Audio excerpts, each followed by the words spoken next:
exposing the truth. Truth seekers coming for you. Truth seekers exposing the lies. Truth seekers, open your eyes. They lie again. Have you had your fill?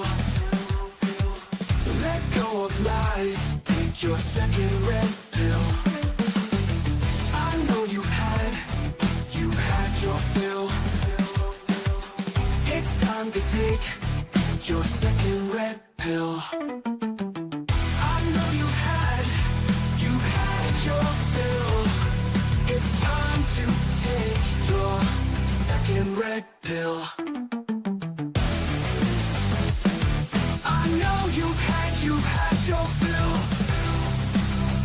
It's time to take your second red pill.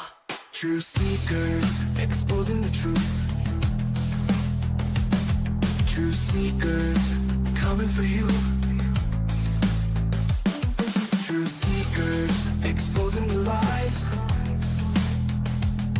Truth seekers, open your eyes.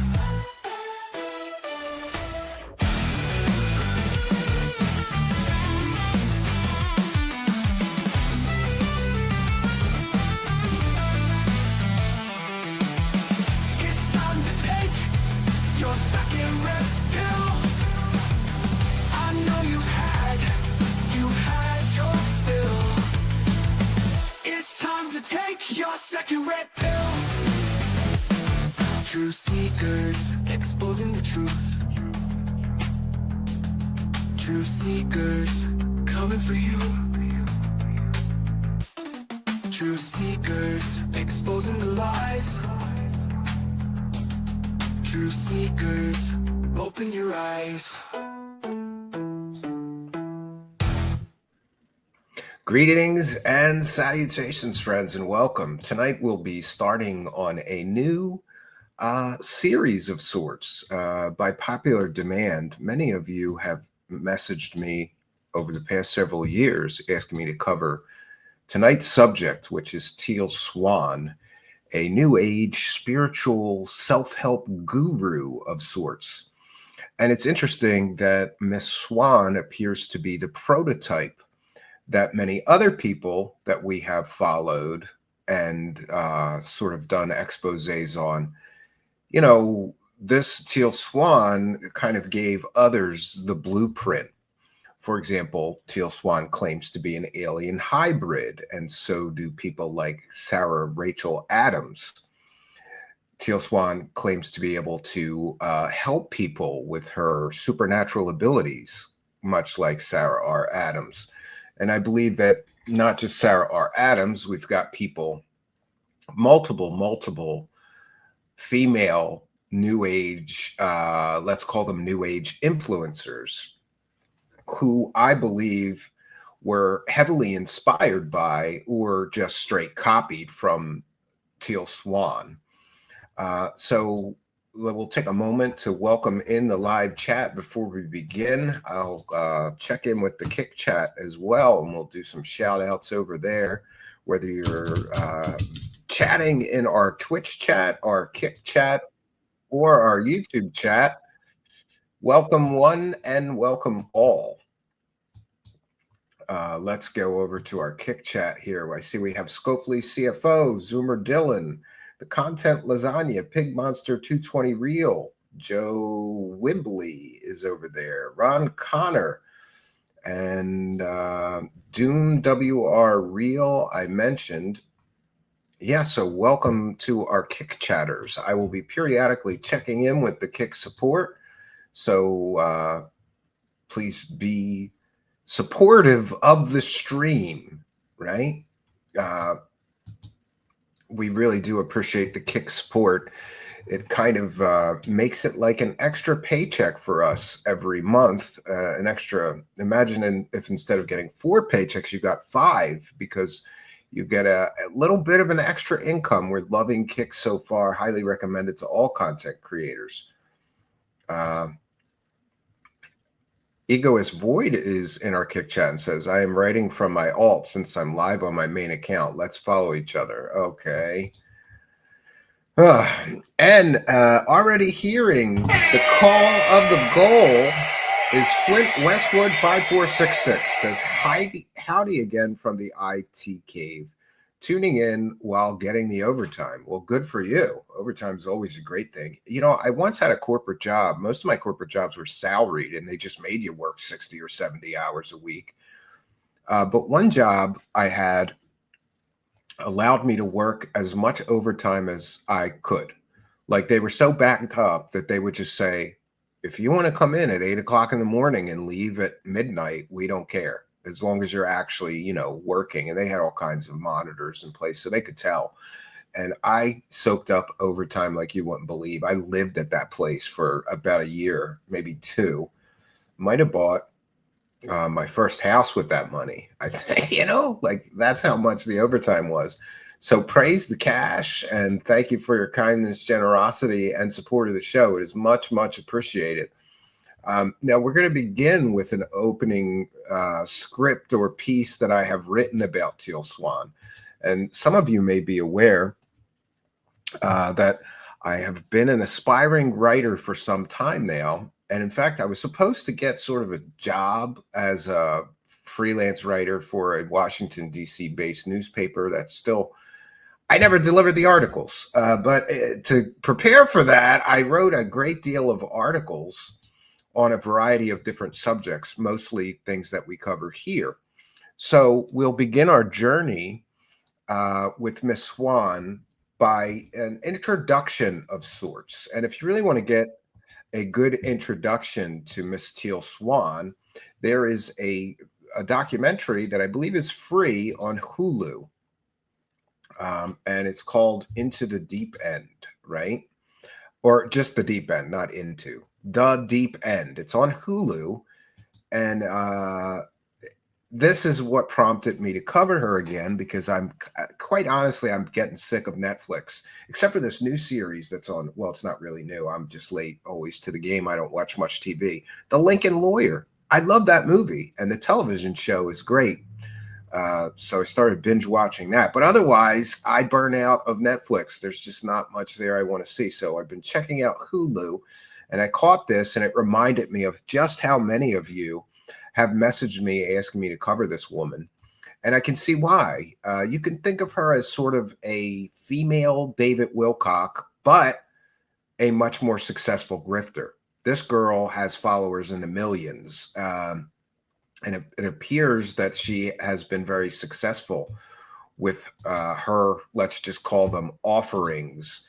So we're going to take a moment to first, we'll put our fair use banner up. You know, one of the things I love is that when people have trailers and I play them here, you know, like a trailer for a movie or a trailer for a documentary, you would think to promote your film, you would want people playing that trailer. Do you know how many times I have played a trailer and I got a copyright claim from the trailer?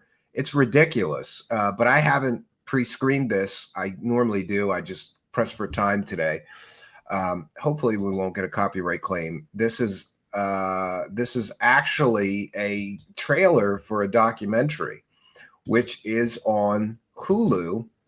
And I don't know, is Hulu free? I think it is. It's free with ads, right? I think so. I'm not sure. I don't know. My wife takes care of all that stuff, so forgive me for my ignorance. And I just want to, before we begin, because I have a pretty long diatribe to get through, but we do have some videos that we're going to share that I think are extremely revealing about this person. So if you want to get an education about her, tonight is a great place to start. We're going to try to really give you as much information, sort of a data dump about this person as possible. But I thought, just to introduce us to her, the best thing to do is play the trailer from the documentary on Hulu, which, by the way, she calls extremely deceptive. It may have something to do with the fact that Hulu hired a private detective to determine if she was running a cult, and the private detective basically said, "Oh, it's a cult." She did not like that. And apparently, Miss Swan is extremely sensitive about people calling her group a cult. But as we will see, as we begin to delve into this tonight, it shows all the classic signs of a cult. Separate people from their family, prioritize the cult leader over everything else, people's families, people's friends, extremely rigid sort of rules. For example, she basically tells her followers that live with her in the cult compound, that's what I'm calling it, you're not allowed to have a girlfriend or a boyfriend, significant other, and you're not allowed to have children. And her reasoning is she's got too many interviews and work to do, and she's not getting woken up at 3 o'clock in the morning by a screaming baby. So her followers are not allowed to procreate. This is a very cult-like situation, if you ask me.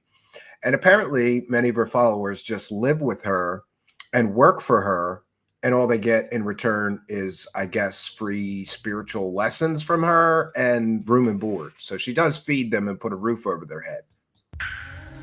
And by the way, we're just going to cite fair use. This is a transformative work. We're educating the public about the New Age spiritual guru, Teal Swan, and the various controversies surrounding them. If you're just joining us, you're watching Truth Seekers, and tonight we're starting a new series on New Age spiritual cult leaders. And I'm content to call her a cult leader, having done sufficient research on her, but people are free to make up their own minds. I found it interesting that a psychiatrist popular on YouTube sort of analyzed her situation, and he called what she does cult light. Like, it's not quite as destructive or invasive or harmful as a true cult, but it's got some similarities to cults enough for him to determine that what she does is run something like a cult, a light cult, right?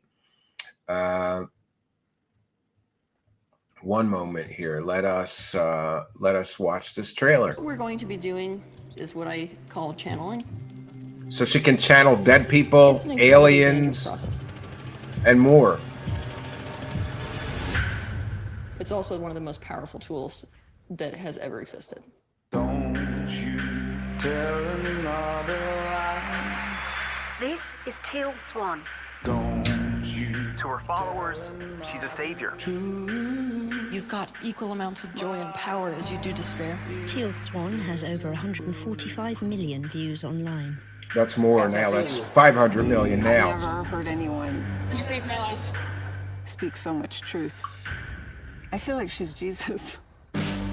Hear that? I feel like she's When I first Jesus. met Teal, I was just kind of awestruck in a way.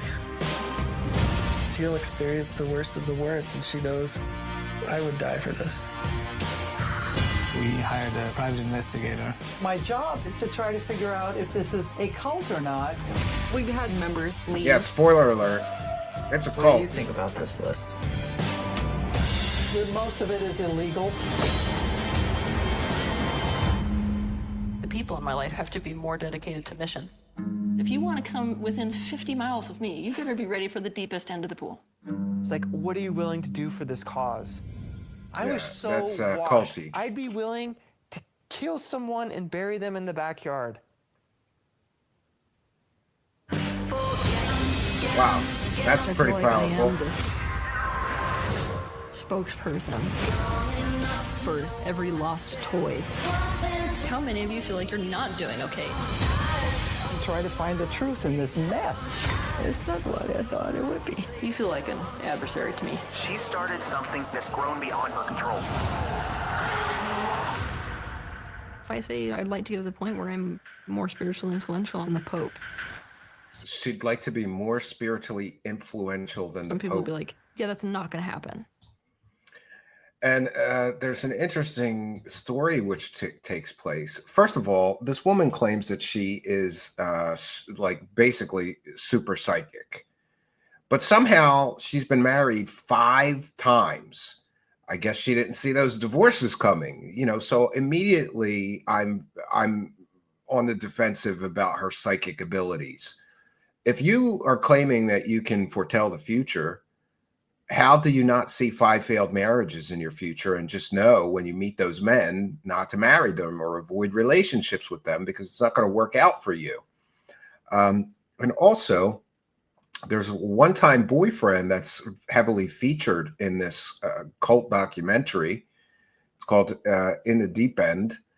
And he was once her boyfriend, but then after about a year, apparently they decided to just be friends, but he became her operations manager, meaning he ran the day-to-day business, selling her courses, her paintings, her bullshit psychic sessions, healing sessions, seminars, booking her interviews. But at some point, years after their relationship, he's still living with her, working for her. He decides to start his own relationship, this woman from Germany, who then comes and moves to Utah to be with him. And she basically freaks out. And it's very clear in the documentary that she's incredibly jealous of this woman who comes in and starts to, I suppose, take attention away from her, from the operations or business manager, ex-boyfriend. It reaches a point where she basically throws them out, and it's something else. It's pretty culty, if you ask me. So that's on Hulu. Maybe we can get that and do a watch party on Kick. That's not going to happen. Yeah, I doubt. Deep End premieres May 18th on Freeform and stream on Hulu. Yeah, so it's streaming on Hulu right now. All right, so we'll go to the written piece that I have about her.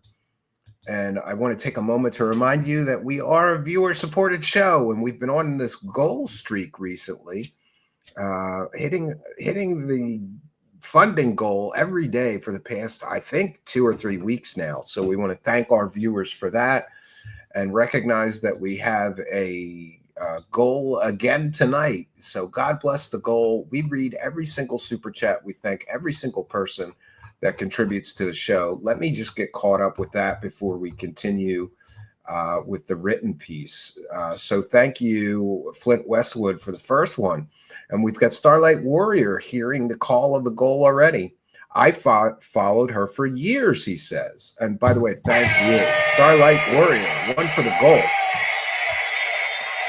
Very manipulative and calculating chick, to say the least. I've heard that, and I have been in touch with several of her former, I'm going to keep saying it, cult members who told me very similar things. But thank you, Starlight Warrior, for your kindness, generosity, and support of the show. It is much, much appreciated.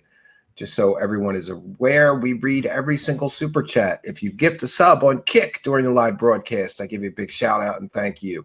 If you become a subscriber on Kick or a member on YouTube, I give you a big shout out and thank you. So we thank you all for the support. Let's hit that goal tonight and keep the goal streak going, my friends. So back to Teal Swan. My friends, I believe the perils of pseudo-spiritual influence are apparent when we examine her and her group. Tonight, we'll be doing a critical examination of Teal Swan and her teachings. Teal Swan is a prominent figure in the New Age spiritual movement. She's garnered a significant following through her claims of extraterrestrial origins, reincarnations, multiple reincarnations, and her own survival of claimed satanic ritual abuse in her childhood. Tonight, we'll be critically analyzing her biography, her extraordinary assertions, and the controversies surrounding her career. Particularly, we'll be placing emphasis on the ethical concerns of what she does. And I believe what she does is that she's offering basically therapeutic services, but without any formal medical or psychological education or qualifications. Her claimed psychic abilities and the cult-like dynamics of her inner circle, we're going to scrutinize that and pick it apart. Tonight, we'll be drawing on some documentary evidence, some journalistic investigations, and scholarly critiques of the kind of pseudoscience and New Age jibber-jabber that she markets very successfully. we'll be talking about the potential dangers that Swan poses to vulnerable individuals seeking mental health support or healing. Then we're going to have a discussion about the broader risks inherent in blending unsubstantiated spiritual claims with pseudoscientific practices like she offers. Starting in the digital age of the internet, spiritual influencers like Teal Swan have risen to great prominence. What they do is they leverage social media platforms to disseminate teachings that blend mysticism, self-help, and alternative therapies. Teal Swan is not her real name, by the way. She was actually born Mary Teal Bosworth on June 16, 1984. Renaming herself Teal Swan, she then positioned herself as a beacon for those grappling with trauma, existential questions, and emotional distress.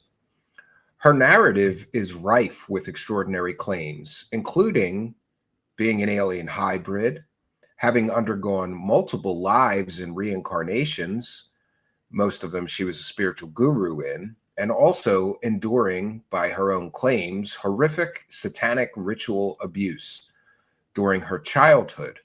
These claims, while I suppose they are captivating to her followers, warrant rigorous skepticism, especially given the absence of any verifiable evidence and the historical context of the satanic panic surrounding satanic ritual abuse allegations and so-called recovered memories.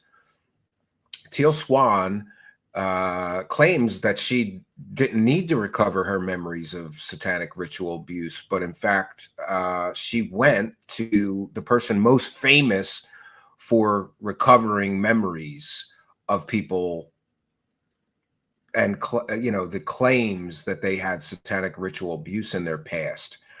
And this is extremely problematic because there's no scientific evidence. The basic, I suppose the basic, plot line of these satanic panic people were that you must have experienced this satanic ritual abuse, but then to protect your psyche, your mind sort of erased those memories. And it's only through our hypnotic regression that you can remember them again. This is extremely problematic, and it has no basis in science. Your mind can't simply erase memories because they're traumatic. That's not how the brain works, and any neurologist, psychologist, psychiatrist, would agree with me. So Teal Swan's influence extends beyond mere inspiration. She offers healing workshops, retreats, and online content that purport to address deep-seated psychological issues. However, her lack of formal training in psychology or medicine raises profound ethical questions about the safety and the efficacy of her strange methods. Critics, including mental health professionals and former associates or cult members, have accused her of exploiting vulnerable populations, potentially exacerbating mental health crises rather than alleviating them. Tonight, we're going to be looking at this woman through a critical lens, as we always generally do. We'll be examining Swan's claims through the framework of pseudoscience, cult dynamics, and psychological ethics. I believe that if we dissect her history and her teachings, we can highlight the dangers of her unchecked spiritual entrepreneurship in an era where misinformation can often have very serious and even in some cases, lethal consequences. So let's talk about a little bit about her history and her early claims. Teal Swan's early life story, as she recounts it, forms the foundation of her spiritual authority. Raised in a Mormon community in Idaho, Swan claims to have exhibited extrasensory perceptions from a very young age, including clairvoyance and empathy beyond normal human capabilities. She alleges that these abilities somehow made her a target for abuse, leading to her involvement with a mentor she refers to as Doc, a person whose full name she's never, to my knowledge, revealed. And this Doc person purportedly subjected her to years and years of ritual torture including, and this is where the story gets crazy, she claimed that she was sewn inside corpses and forced also to have multiple abortions. These narratives echo some of the satanic panic stories of the 1980s and 1990s, a period marked by widespread, unsubstantiated fears of occult abuse, often fueled by suggestive hypnotic therapy techniques. Central to Swan's biography is her therapist, Barbara Snow, who was the central figure of the satanic panic, recovering all of these memories of satanic ritual abuse for many, many people. And this is extremely problematic. She played a pivotal role in recovering these memories for these people. Snow, implicated in the Mormon satanic panic, employed very controversial, some would say complete pseudoscience, repressed memory therapy, or RMP, a method that has been highly criticized for its potential to implant false memories through leading questions and hypnosis. After all, when someone is under hypnosis, they are extremely suggestible. Skeptics argue that Swan's satanic ritual abuse claims lack corroborating evidence and align suspiciously with the hysteria around such things, where similar accusations led to the wrongful convictions of many people and the destruction of many, many families.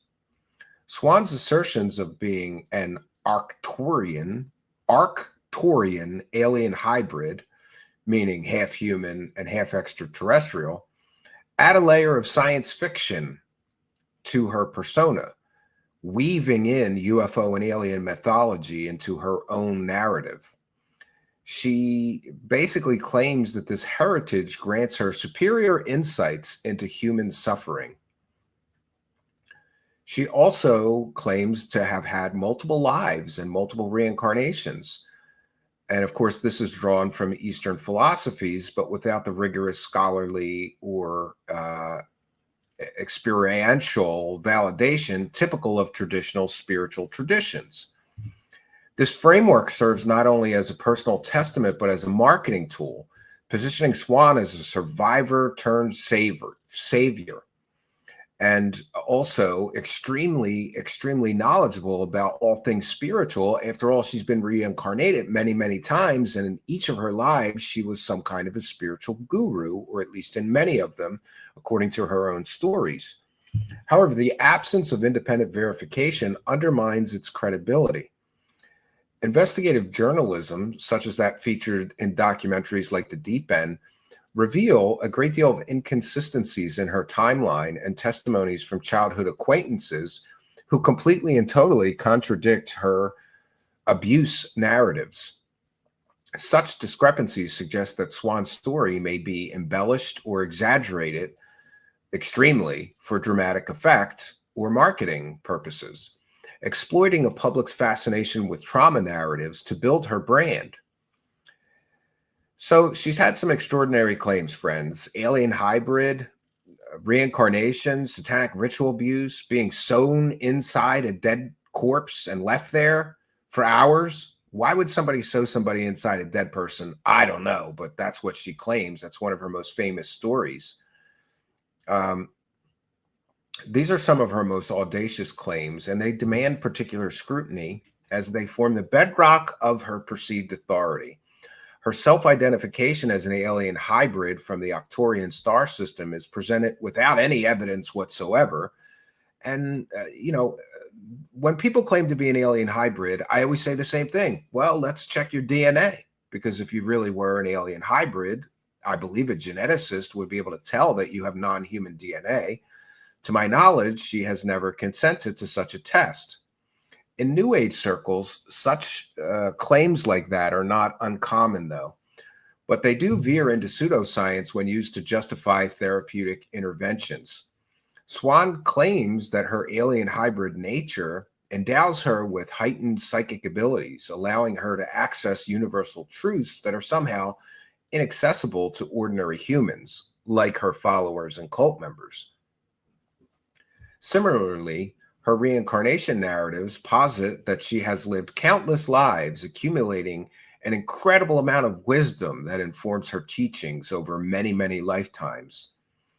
While reincarnation is a tenet in religions like Hinduism and Buddhism, Swan's version lacks the philosophical depth or evidential rigor of those traditions. Instead, it appears as a convenient trope that I believe is designed to elevate her status among her believers, enabling her to dismiss critics as somehow spiritually unevolved. The satanic ritual abuse allegations are perhaps the most troubling. These, after all, were rooted in therapy sessions with Barbara Snow, who we know has been involved in basically having people, destroying people's lives with these so-called recovered memories that turn out to be completely false. These claims mirror the discredited satanic panic, where therapists like Barbara Snow were accused of manufacturing abuse memories through coercive methods.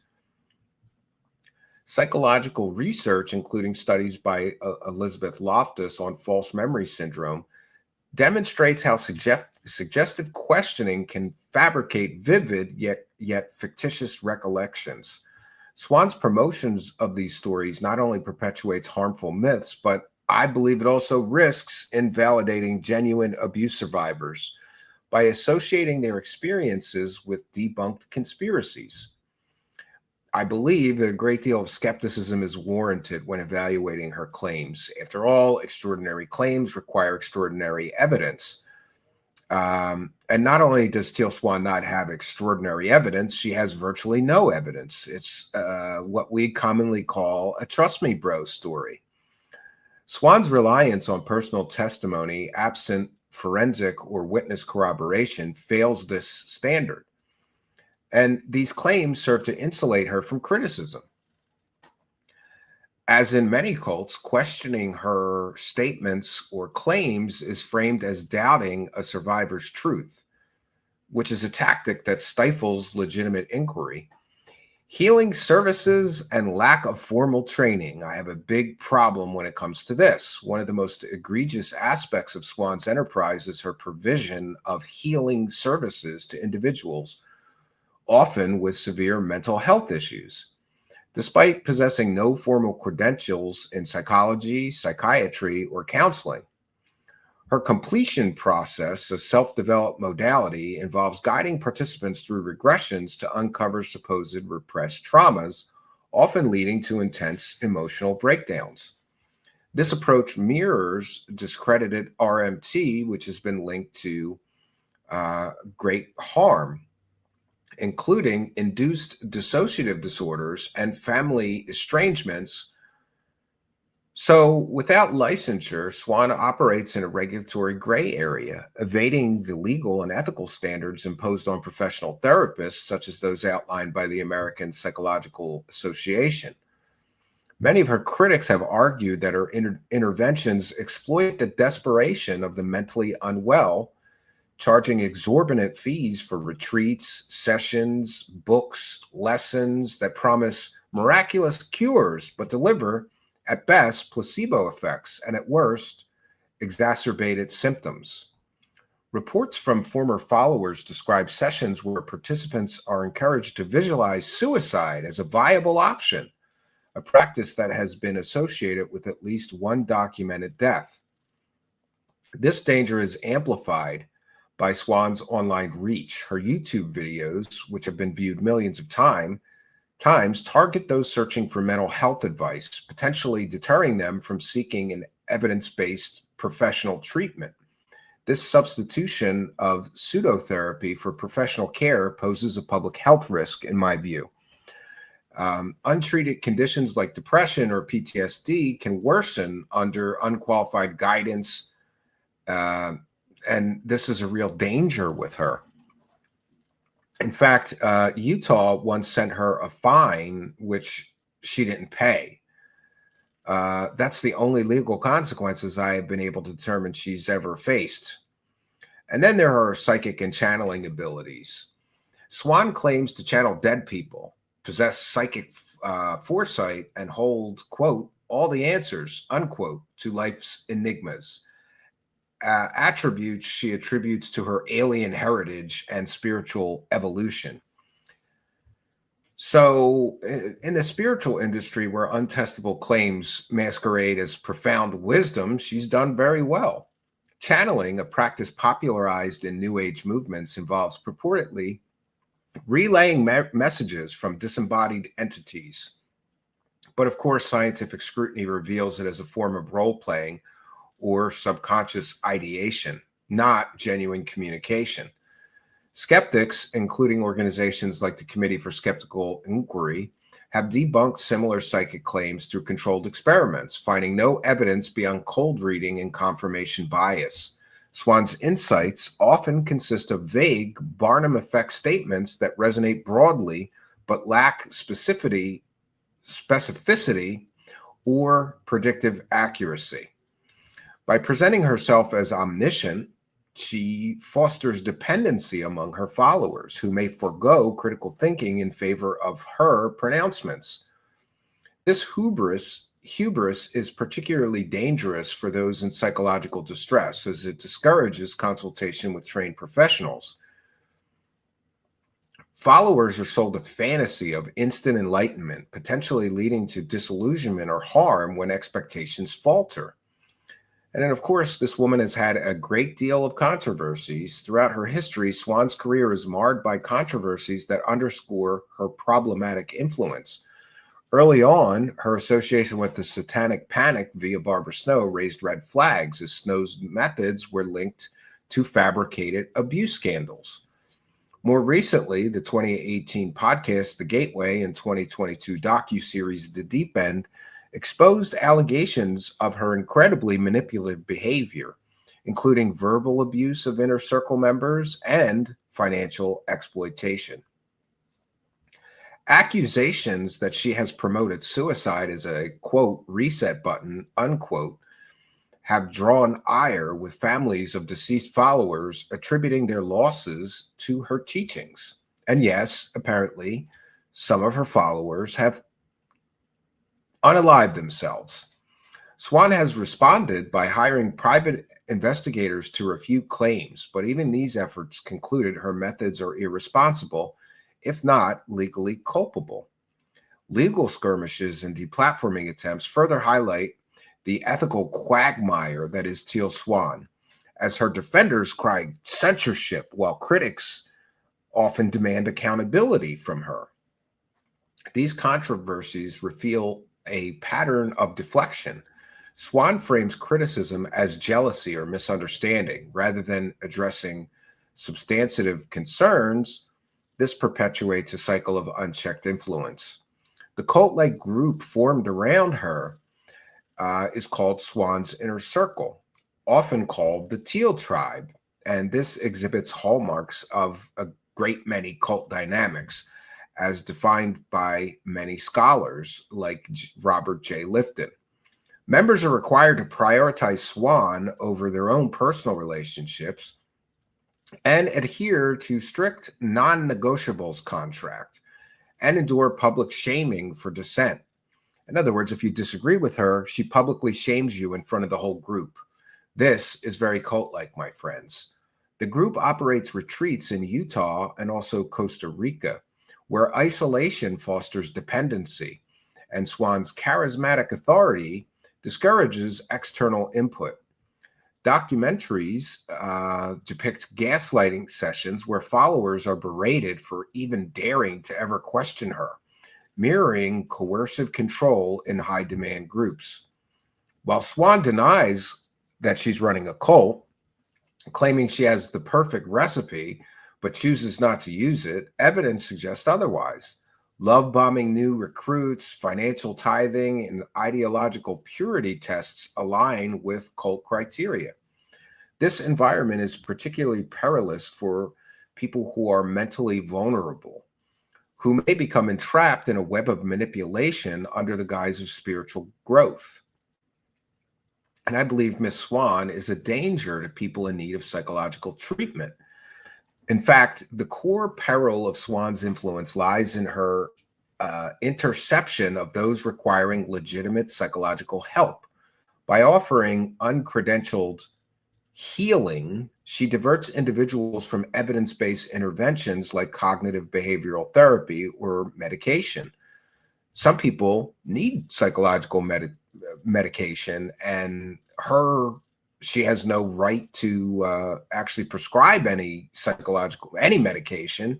She's not trained in any medical school or psychology school. She's not licensed to practice medicine. So this is a real danger in my view. Her emphasis on suicide visualization has been labeled a catalyst for self-harm, which reports linking her content to fatalities. Vulnerable populations, including trauma survivors and those with suicidal thoughts, are drawn to her empathic facade, only to encounter potentially harmful practices. The lack of oversight in the spiritual wellness industry exacerbates this, allowing figures like Swan and many others that we have looked into to operate with impunity, potentially leading to worsened mental states, financial ruin, or tragic outcomes.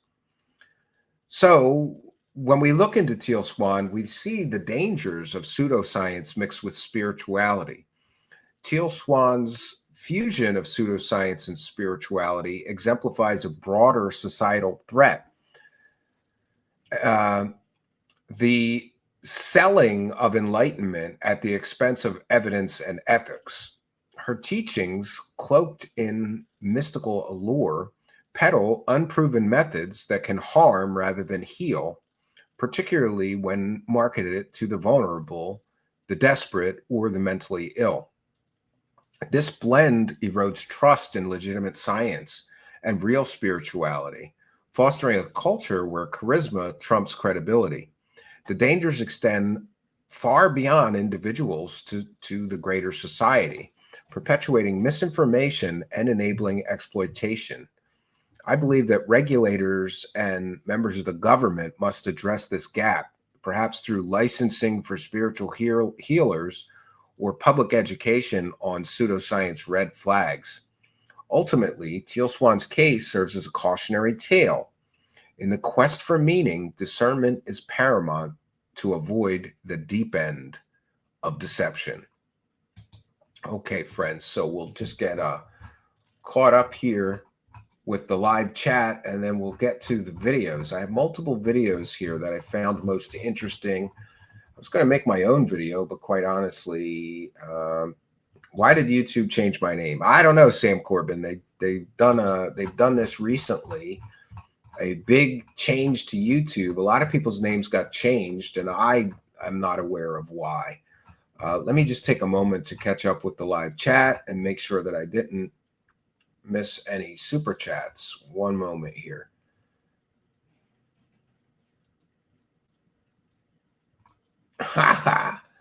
One second, friends. I forgot where I was at. Where was the last one that we read? That was a long diatribe, so I apologize.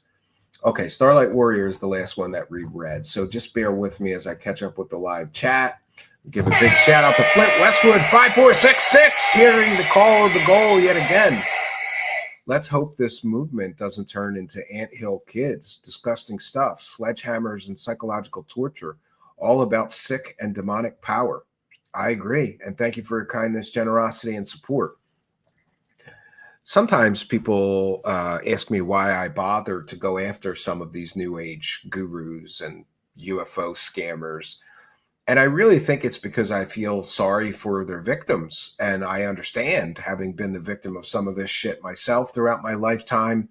You know, when people are feeling vulnerable and having problems, that's when they are most vulnerable to these kind of cult-like belief systems. But thank you, Flint Westwood, for your kindness, generosity, and support. Much, much appreciated. And we have Troll. He says, you get this dono to badmouth Fake Lou. Yeah, Fake Lou is a midget who likes to blow dudes, and he's into bestiality. I heard he likes to get butt banged by donkeys. That's Fake Lou. Yes, Troll. I hope that's good enough for you. That, and he likes to take shots in the mouth as much as possible. He's a big fan. He's a big fan of getting cream pied right in the mouth, right down the throat. Thank you, troll. I hope that will suffice. We're trying to do a serious show here. Can we get through one show without talking about butt banging? Railroad Bum is here. Yes, with one for the goal. Railroad Bum, I cut that video. It's going to be on the first episode of Internet Insanity Circus. Came out great. It's you in a cabin, and it zooms in the cabin. You're on the second floor in a window, you and your son. It's going to be great. Thank you, Railroad Bum, for your kindness, generosity, and support. Always happy to see the Railroad Bum showing up in my live chat, and we thank you for your kindness, generosity, and support of the show. Much, much appreciated. Fake Lou says, you're going down after that rant. Don't you have some donkeys to bang, Fake Lou? Don't you have some shots in the mouth to take, right? Suffer, Lou. All right, we're gonna get to the video here. One moment. So we have a video from Dr. Todd Grande. You may have seen him on YouTube. I like his channel. He's a psychologist. Geez, you know, I'm not sure. He's either a psychiatrist or a psychologist. I think he is a psychiatrist. And he does these videos on YouTube on various different topics and analyzes things from a psychological point of view. I have found his videos to be pretty helpful. In fact, I've messaged him twice now asking him to do a psychological assessment of David Wilcock. I even sent him a video that was clipped, right? But so far he hasn't done that. Just checking in with the goal. It looks like we're at 5 of 20, a quarter of the way to the goal. Will we hit it tonight? I believe we can. I'm hopeful that we can. And I will periodically check in with the live chat. Nothing so far over there, but we appreciate you guys being there and chatting. Let's get some kick subs. Let's get some kick gifted subs. Can we get one of each? I'm going to try the super beggar sampler. Can we get one super check? Can we get one super sticker? One PayPal pledge? One buy me a beer? Can we get one of each of those? Oh, one gifted membership on YouTube. By the way, if you haven't already, make sure that you hit the subscribe button, because every show so far, someone has come and gifted some free Truth Seekers channel memberships. But to win those, you must be in the live chat and be a subscriber. Somehow YouTube, when somebody gifts a membership, randomly distributes them to people in the live chat who are subscribers, but not yet YouTube channel memberships. We haven't gotten any channel memberships yet. I'm hopeful that we will tonight. We do every night. So please do hit the subscribe button if you have not already. Yes, Max says pay up, dude. Yes.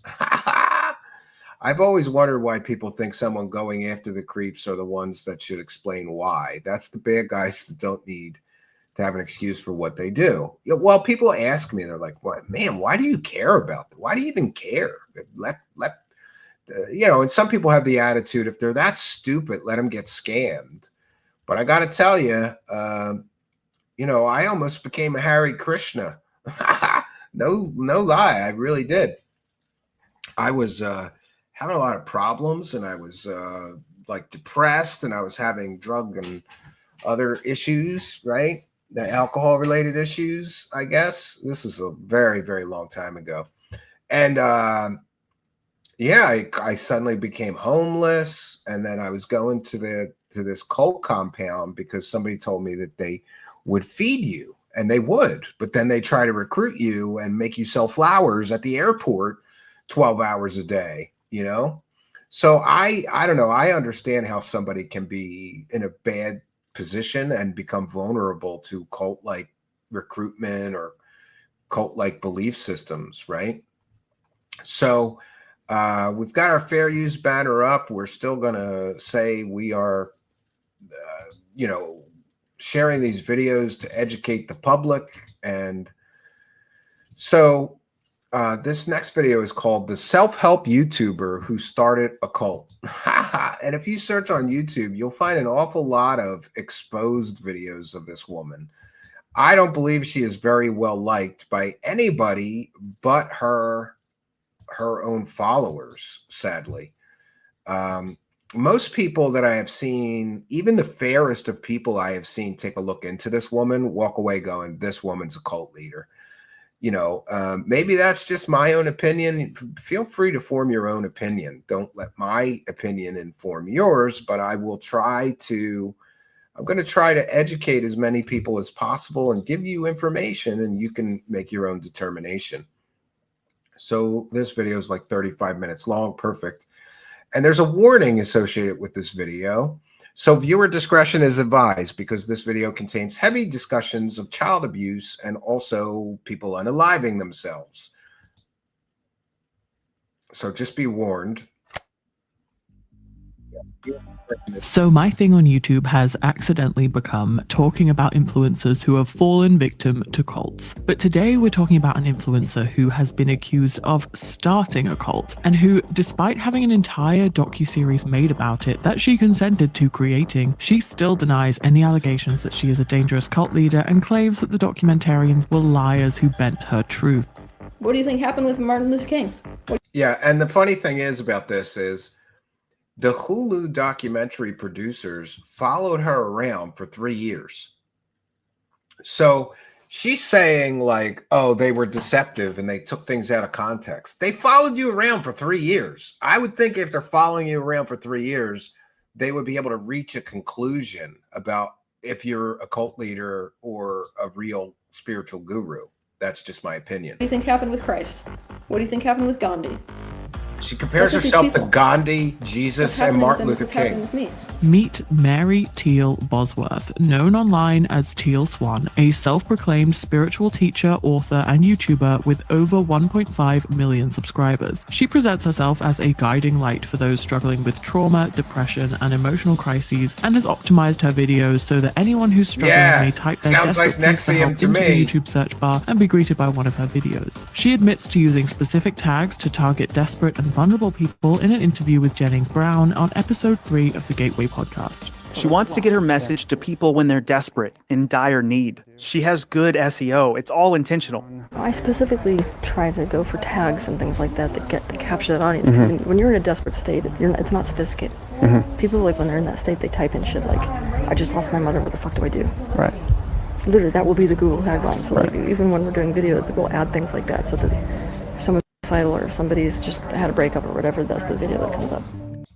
So this is very disturbing because in this podcast interview, she directly admits in her own words that she is targeting suicidal people, people that just experienced a traumatic breakup, desperate people, people that are experiencing trauma. She specifically tailors the SEO on her videos so that she gets to the vulnerable people. This, to me, is very troubling that you would specifically target vulnerable people. And as we have seen with David Wilcock and many, many others, they all target vulnerable individuals. That's who they scrape the money from. Very vulnerable people, you know? But the fact that this woman just admitted on a public podcast that she specifically tailors her SEO to get to the people who want to unalive themselves, to get to the people who are depressed, to get to the people who just experienced a breakup or a death in the family and they're experiencing grief or trauma. She is literally a misery merchant. She's going after people that are miserable and offering them a solution. And I don't believe that her solution does anything but line her pockets after my careful research and examination into her. Teal was explicit. She uses tags that target people when they're having suicidal thoughts. So she has her captive audience. Teal Swan claims that she is an expert in human suffering and focuses on healing trauma through spiritual practices. Her most popular videos have titles like how to activate and open your third eye, how to heal the emotional body, how to use your intuition, and how to get rid of anxiety. Once you click, you're greeted with Teal Swan speaking to you softly in front of a green screen, telling you to embrace your emotions. The alternative is to completely embrace your emotions and your feelings, no matter how painful or uncomfortable they may be. And by the way, I'm going to try to say this as politely as possible. This woman uses her femininity to manipulate people. I believe that that is the case here. She's, I don't know, not my type, but some would say that she's extremely attractive, charismatic, confident, and well-spoken. You know, like we've been saying here, that's the mark of a con man. A con man is short for confidence man. She speaks very confidently and with authority. And I believe she uses her femininity and her, by the way, she's a former model. She was a model for a time before she became a spiritual guru, you know, and I have spoken firsthand to some of her former male followers who told me that they believe that she used her feminine, let's just say feminine charms on them to manipulate them. And there's a lot of evidence that she does use her feminine charm to manipulate men. I don't know so much about the female followers, but it seems very clear that she's using her charisma and her sex appeal to manipulate her followers. And for many people, this works. The comments are flooded with testimonies of people who've been deeply affected by the video. One person writes, Teal literally has the presence of a mother. She's so caring and nurturing in a way. It felt like Teal was an angel. Another replies, she's one of my mother figures. I think maybe the second most important to my heart. To many, she's a savior, a gentle, healing mother figure that they never had, a vessel of something larger. Amongst her claims are that she is the reincarnation of Sai Baba, an Indian spiritual master and saint, and she is continuing his mission to end human suffering in this life. Yeah, maybe your past life as Sai Baba. Good men are. What was kind of your? Could you say what your intention of that life was? My intention was to find an end to suffering. It seems to be like an ongoing. That's funny. Many of the men in the audience are like, they're going to dump Sarah R. Adams for a new spiritual healer guru, right? Yeah, she's definitely more attractive than Sarah's kind of a slob. She's kind of a pig. She's like 25 pounds overweight. She's, you know, filled with plastic and Botox and fillers. This girl at least looks like natural. She doesn't look like she's had work done if she has. Friend. But beneath the soft-spoken wisdom and New Age mysticism lies something far more unsettling. Her teachings have been accused of encouraging dependency, isolation, and causing multiple suicides. Her followers hang on to her every word, viewing her as a messiah, but the true cult... Some people have said that her teachings have caused multiple people to unalive themselves. That's very disturbing. The fact that YouTube lets her continue after some of her videos may have caused the actual death of some of her followers, it's kind of crazy to me, but here we are. Allegations actually don't lie within her millions of online followers, but within her inner circle, the people who left behind their families, their identities, and in some cases their own autonomy to follow her and live in her commune. She tells them they are not allowed to have partners, to have children, or to have any relationships outside of the inner circle, in exchange for their... By the way, so here we go. She tells her inner circle members, you're not allowed to have a boyfriend, a girlfriend, a child, or any relationships at all outside of our group. That is cult isolationism. They isolate you from the rest of the world so that they can more easily manipulate you. That's pretty much cult dynamics 101. Loyalty, they are offered room and board and the promise of spiritual healing through their proximity to Teal. Technically, you can leave when you want, but at great cost. It's your Uncle Herman here. I'm still an alpha male, and let's get into the cult of Teal Swan. This video is extremely well made, and what caused me to say I'm not going to make my own video. Teal began her career in the early 2010s. She began by selling frequency paintings. These are paintings of vibrations that Teal claims to be able to perceive through her divine connection to the universe. Yeah, so she sells you these paintings and they're supposed to have magical properties, right? Like you can achieve Enoch consciousness by hanging this painting on your wall, right? Or spiritual gobbledygook by hanging this painting on your wall. And they're very expensive, or thousands of dollars, I believe. You can buy them for upwards of $1,000 and hang it in your 1,000. Okay. Well, a bargain. living space to absorb this vibration. These are paintings that promise to bring you anything from Christ consciousness to abundance to divine feminine activation. Yeah, so for $1,000, you just hang this painting on your wall, according to Teal Swan, and you get Christ consciousness, divine feminine activation, whatever the fuck that is, right? And all kinds of things, abundance, manifest money, all for low price of $1,000, and it's easy. You just hang it on your wall, and it attracts whatever it's supposed to into your it manifests for you, right? And in 2011, she started posting YouTube videos about spirituality, trauma healing, and mental health. At first glance, her content seemed like standard new age self-help topics like shadow work, manifestation, how to find happiness, how to find your purpose, and how to find your spirit guide. But if you watch enough of her videos, a pattern begins to emerge. Unlike most spiritual teachers who encourage self-discovery and critical thinking, Teal asserts that she's the one with the answers. She is the divine truth and has access to spiritual entities that you don't, and therefore if you don't follow her advice, you're resisting the divine truth. Teal claims to have access to a higher plane. She claims to have been born extrasensory and clairvoyant, meaning that she can see metaphysical things that other people cannot see. I was born an extrasensory. Wow. Now I know that a lot of people like to attack this, but how the hell is somebody going to prove that they're extrasensory, right? Well, I can devise a series of tests to determine whether you actually have any greater than human abilities, but people like Teal Swan never want to take my tests because I'm a former professional magician and mentalist. I know all the tricks that they use, including cold reading and hypnotic induction techniques and neural linguistic programming and more. Most of them just use cold reading, though. You're going to have an issue with that.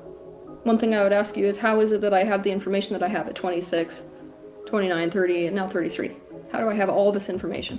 Oh, you've read a lot of woo books, maybe? Because one thing I have found in evaluating, I watched maybe 50 hours of her lectures, lessons that are freely available on the internet. There's nothing original here. It's all cobbled together, much like David Wilcock or many others. It's cobbled together. She takes bits of Hinduism and Buddhism, mixes in a little bit of Christianity. She likes Christ consciousness, and basically Madame Blavatsky's theosophy, sort of new age, and also the early 20th century spiritual movement. She can basically channel your dead grandmother as well and talk to the dead. So, but there's nothing at all inherently unique about what she teaches. It's all cobbled together. So she claims that she has all this wisdom and knowledge through supernatural, preternatural abilities, but yet it's all found in books that precede her by decades, in some cases by many decades. So I'm not buying that you're getting your teachings from some divine extrasensory ability. It's because I'm extrasensory. I'm not limited to this dimension or time-space reality. She also claims that her extrasensory abilities are like a disability because it's such a curse to be able to see the world this way. My form of extrasensory abilities is not a talent that I've developed. It is a curse I came in with. It's like having a disability. We're supposed to feel sorry for her because she has supernatural abilities. Like, this part didn't make sense to me, but it is what it is, friends. Your brain is normally set up only to perceive the 3D reality. My brain was not set up that way. It's more like somebody on the autistic spectrum. Oh, so thank you, Mace. With this fusion merging. Yeah, there's some Rudolf Steiner thrown in there, Bobby Cloud D. As a disabled person myself, I must admit I don't love the idea that she's comparing disability to a curse, but she is very adamant that she is a victim of these great abilities and gifts and is being forced to share them with the world and create a multi-million-dollar empire based off of them. She claims to be able to see a person's aura and understand a person's suffering. Yeah, I'm sure many men take one look at her and go, I could fix her, right? Why Fools thinks he can fix her, right? potentially more than they can understand it themselves. She claims that her expertise on human suffering has not just come from her metaphysical abilities, but also the amount of suffering that she has had to endure as a child. Because before Teal Swan became a spiritual teacher and influencer, she claims that she was a victim of satanic ritual abuse.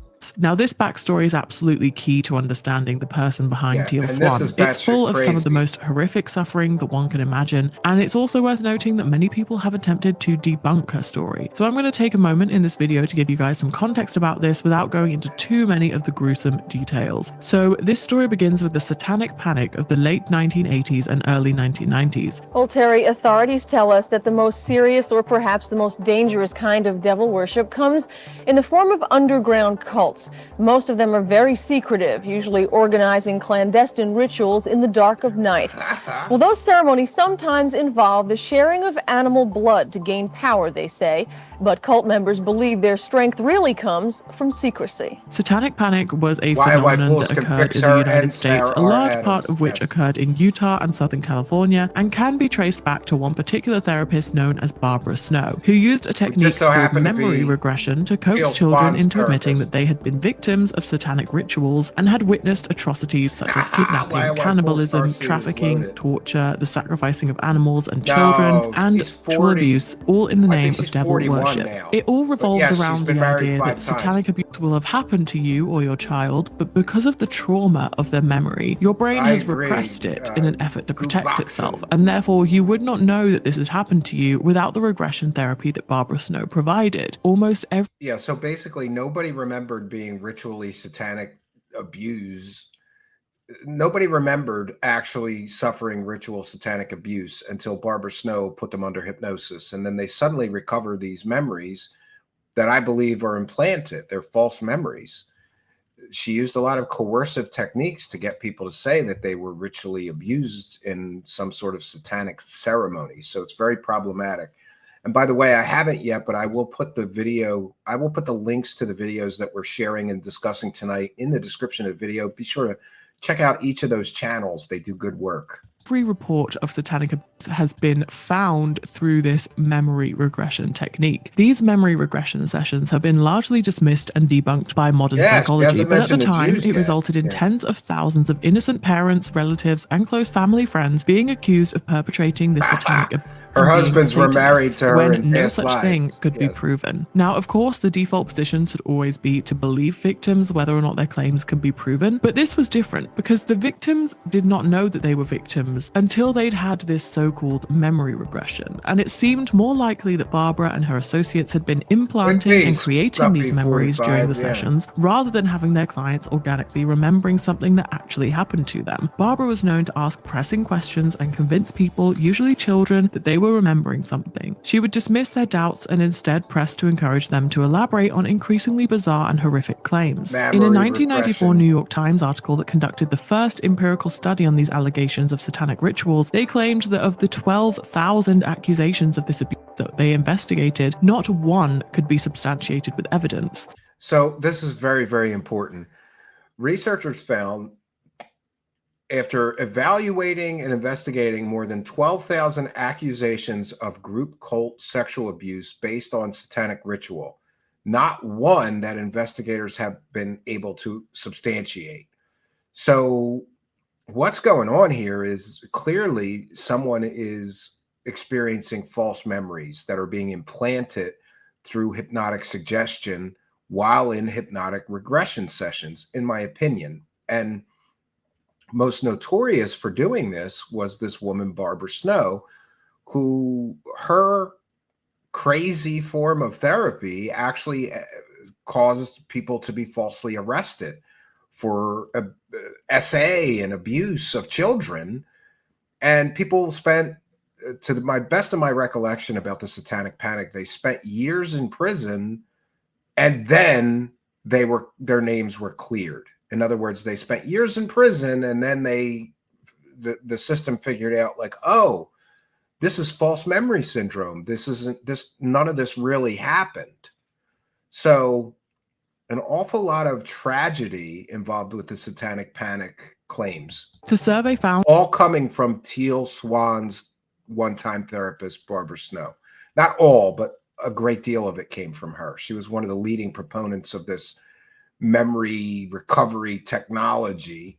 There was not a single case where there was clear corroborating evidence for the most common accusation that there was a well-organized intergenerational satanic cult who molested and tortured children in their homes or schools for years and committed a series of murders. So why am I telling you this? Well, Teal Swan grew up in Utah in a rural Mormon community, and her backstory is all based off being abused by a man who she calls Doc, who she says was part of a satanic cult. And from the age of 6 up until she was 19 years old, she says that she was a victim of this satanic ritual abuse. And Barbara Snow herself was Teal's therapist during the early 2000s when Teal was in her early 20s and had just escaped this alleged cult. But before we go further into this rabbit hole, I want to take a Okay, so this is an ad read he does. Let's pass forward past that. Wake up 3:22 a.m., walk out to the end of the driveway, and he'd pick me up and we'd go do these cult rituals. Where were her parents when she's leaving the house at 3:22 a.m. with a strange man that wants to do occult rituals with her? I don't know. Listen, I understand that some people say, well, if somebody claims that they were essayed or AR'd or abused physically, sexually, mentally, you know, you have to believe them. But in this case, I'm sorry, I don't believe this woman was abused, not in the manner that she claims. Maybe she suffered some kind of childhood abuse, but I mean, come on. They essayed her and then would constantly make her get, terminate multiple pregnancies. They somehow took her to like a funeral home, and then they cut open a dead body and sewed her inside a dead body. That's one of her most famous stories. That is crazy. And of course, there's no evidence or corroborating witnesses to all this abuse. Where were her parents? They just let some guy pick her up at 3 a.m. and take her somewhere and do satanic rituals with her? It doesn't make sense, friends. So I'll explain this person. The context of my childhood isn't going to make sense unless I do that, because the particular man who was what they call my keeper in this group had multiple personality issues, like big ones, where one minute you'd call him by one name and he wouldn't even know who you were talking to, and then he'd have these. So basically, that's likely true, Garaji. Like a personality which DNA, I would often call Doc, evidence, like the all-knowing, the one that right most people in the the society saw.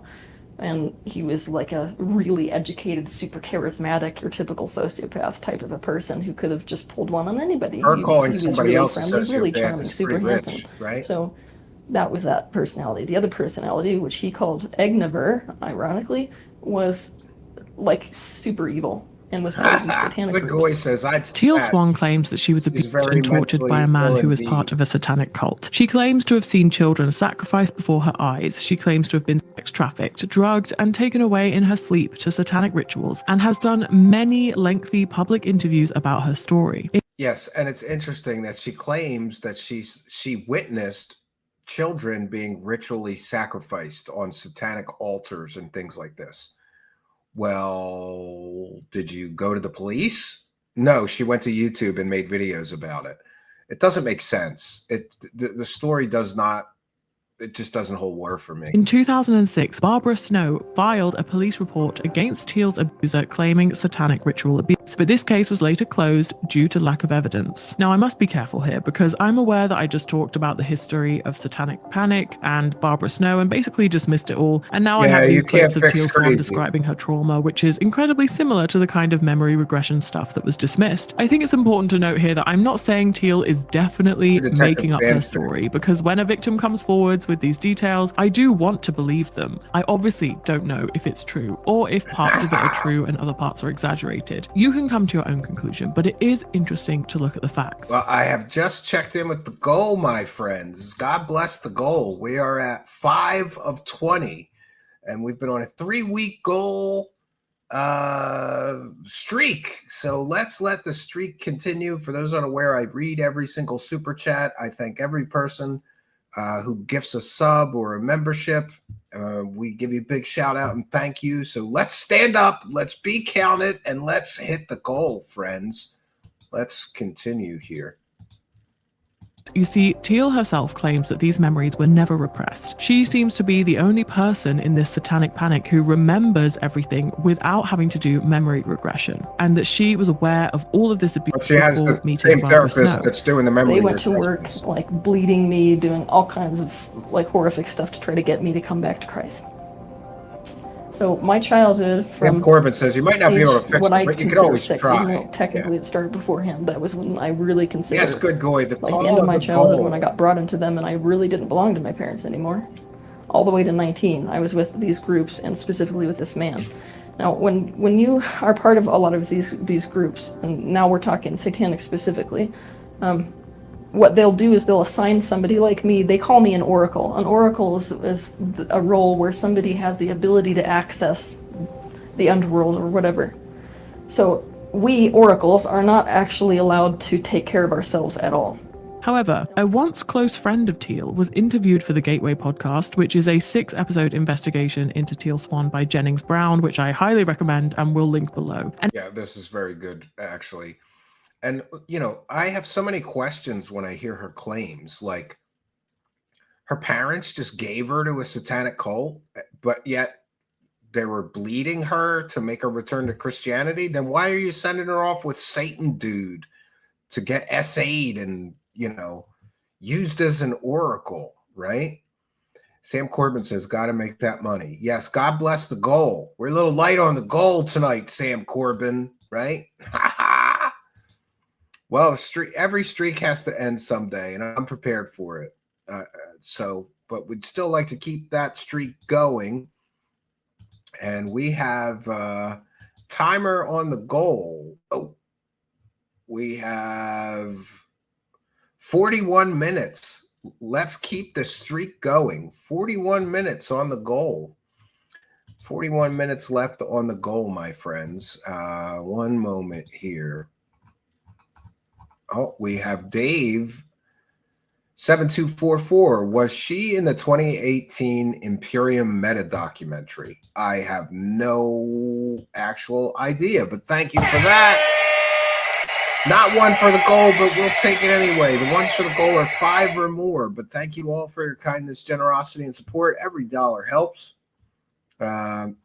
Yes. So what we're going to hear now is that some of the people that knew her at the time she's claiming this interaction with this satanic cult dispute her claims. in this interview, Tori explains that Teal tried to convince her that they had known each other before and had both been victims of the same cult. Tori was referred to Barbara Snow by Teal, who said that Barbara would help her remember. Tori then claims that Barbara tried to tell her things about her childhood that were not true.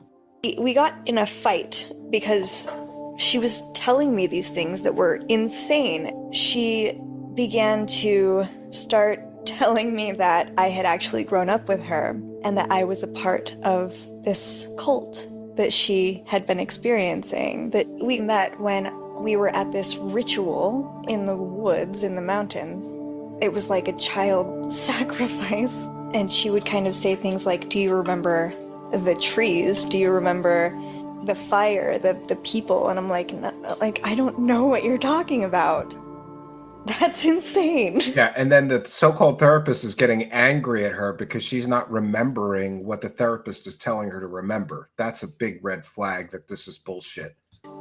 She just said that there was a lot of work that I needed to do because I was repressing all of these memories of being abused to the degree that she says that she had been abused. She's never talked about the Blue we just got in this argument that ended with me just being in tears because I'm like I care about you as a friend, but I can't grasp this. I don't understand what you're doing here, why you're telling me this, and why you're trying to convince me so much that this thing happened. Did you remember the blue chickens? No, apparently finally they she didn't. just wrote down on a piece of paper, Barbara Snow. Another childhood friend of Teal's came forward on a podcast and claimed that Teal had also convinced her that she had repressed memories that she needed to uncover. Well, and even though you didn't recover a memory, I imagine you were still brainstorming a lot of potential scenarios that could have, the thoughts are always there in your mind. You're still exposing your brain constantly to images of you being abused. almost, even though you know that you're Yes, just she does claim to be an brainstorming. Arcturian. You look through every Russia, aspect and of your life and question it, and then you don't know your life anymore. There's what's real, what's not real. You lose your life trying to find things that weren't there in your life. That's sad. You kind of die a little inside from it. So in my eyes, it's very possible that Teal did not have any memory of this satanic abuse until meeting Barbara Snow. And if it was Barbara Snow who supposedly uncovered these memories of Teal's, I would have more reason to believe that Teal was a victim of Barbara's false memories. But this backstory is key to Teal's selling point, because since Teal has suffered all of this horrific abuse and has come out as a functioning and healed human being, it gives other people who are suffering or have suffered hope that they too can be healed. My life path was one of extreme suffering. Like the worst kind of suffering that you can experience as a physical human. And it just seems like a plot, right? Like not only is she like an incredibly empathic and psychic spiritual guru, but she's overcome just horrific abuse and healed herself. So therefore she can heal you. I think that is a marketing device. Sam Corbin hearing the call of the goal. Now we are at 6 of 20 with 37 minutes remaining on the timer. Will we hit it? Thank you, Sam Corbin, saying hopium, not to be confused with opium. Yeah. Thank you for your kindness, generosity, and support of the show. We only need 14 more people to hear the call of the goal to keep the streak going. Why Fools wants to see that Adam's apple. No, I believe she's a naturally born woman. We know she was born a woman. At least we think we know that, right? She's got the Sanpaku eyes. Yes, I've heard about that. Many cult people have that, right? Anime Chris says, I have a repressed memory. In a past life, I was an Egyptian priest, and I personally witnessed Ra tell David Wilcock to praise the cash. That is correct. Winter Soldier saying he can fix her. Yeah, everybody thinks they can fix her. That teaches you a lot. And it gets you out of a lot of boxes and a lot of paradigms, and you have to figure it out. And so by virtue of combining the information that I have that most people don't have access to because of their perceptual incapacities, and also the fact that I suffered my ass off and had to find a way to create solutions for it, I have now evolved into a person who does have many of these answers. Now, there have been 2 documentaries made about Teal Swan. The one that I referred to in the introduction is called The Deep End and came out in 2022. This one Teal does not like, as it depicts her as a potentially harmful cult leader. But there was a documentary made in 2017 that paints her in a much more favorable light. It was an independent project, meaning it was produced without the influence of a major network. And so unlike the Hulu documentary, which had the resources to bring in external voices and a broader range of perspectives, this earlier film was created with a more controlled narrative. In the 2017 documentary, Teal takes us through her childhood diaries. At just 8 years old, she was writing that she had been abused. I think that this documentary solidified my own opinion for me, which is that regardless of whether or not what Teal has been through is in any way related to a satanic cult, I do think it's clear that she's been through something in her childhood and was evidently suffering. You don't see what you are doing. Child abuse. Crazy, right? Yeah. That picture was taken of me when I was 6 years old. The exact year that I was inducted into the cult. She also details in this documentary that having escaped a cult herself, the most harmful thing that people can say about her is that she's leading a cult. She claims that she empowers and does not force anybody to follow her beliefs. Also wish that people knew more about the criteria. Jungian concept of a wounded healer. What I do is empower the individual. You're right. That is the exact opposite of what a cult can do. In fact, a cult can't exist unless one person is empowered and the rest of them are unempowered. Besides, teaching people to trust themselves, that's your recipe for loss of control. So unless I'm the worst cult leader that ever existed, So Teal has been battling with cult allegations as far back as 2017, which was somehow 8 years ago, even though it feels like yesterday. So let's look into her teachings and why she's been so controversial for so long. That's a man. No, she was born a woman, dude. Teal is very predatory. In says Gotcha, 2012, and I Teal's believe that, first yeah. one-on-one client took her own life. For the sake of this video, I'll call this client Joanne. Joanne had been struggling with depression for many years. After seeking help through traditional routes and taking antidepressants, she sought out Teal Swan for alternative therapy. And this is where things get extremely dark.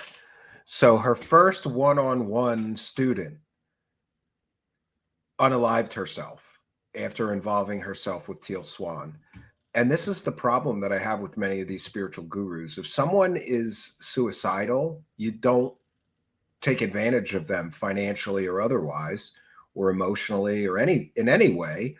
You encourage them to get professional help, meaning a psychiatrist, a psychologist, a medical doctor, someone who is trained to deal with those situations. Teal Swan is neither trained nor educated to deal with these situations, but it hasn't stopped her from treating people in those situations, which makes this even more predatory. Through Teal's one-on-one sessions, she uncovered suppressed memories of extreme childhood trauma involving her father. Joanne's husband was also a follower of Teal and claims that Teal told him that he had been married to her in a past life. We don't know why Joanne took her own life and what role Teal may or may not have played in it, but it did spark a larger conversation about the dangers of the way that Teal speaks about death and the decision to end one's life. Teal asks her followers to sit with the idea of dying, to visualize it, and because she believes in reincarnation, she promotes the idea that to take your own life is to hit a reset button. She will tell you that she is braver than traditional psychology because she confronts people with these thoughts head on and asks them to sit with them rather than telling them platitudes. But many mental health professionals have called Teal's methods reckless and harmful. Teal rejects traditional psychology and therefore has no qualifications or license in this field. She claims that she does not need one as she has divine knowledge and experience and is not healing people in ways that can be researched via traditional academic routes. However, in 2017, she did receive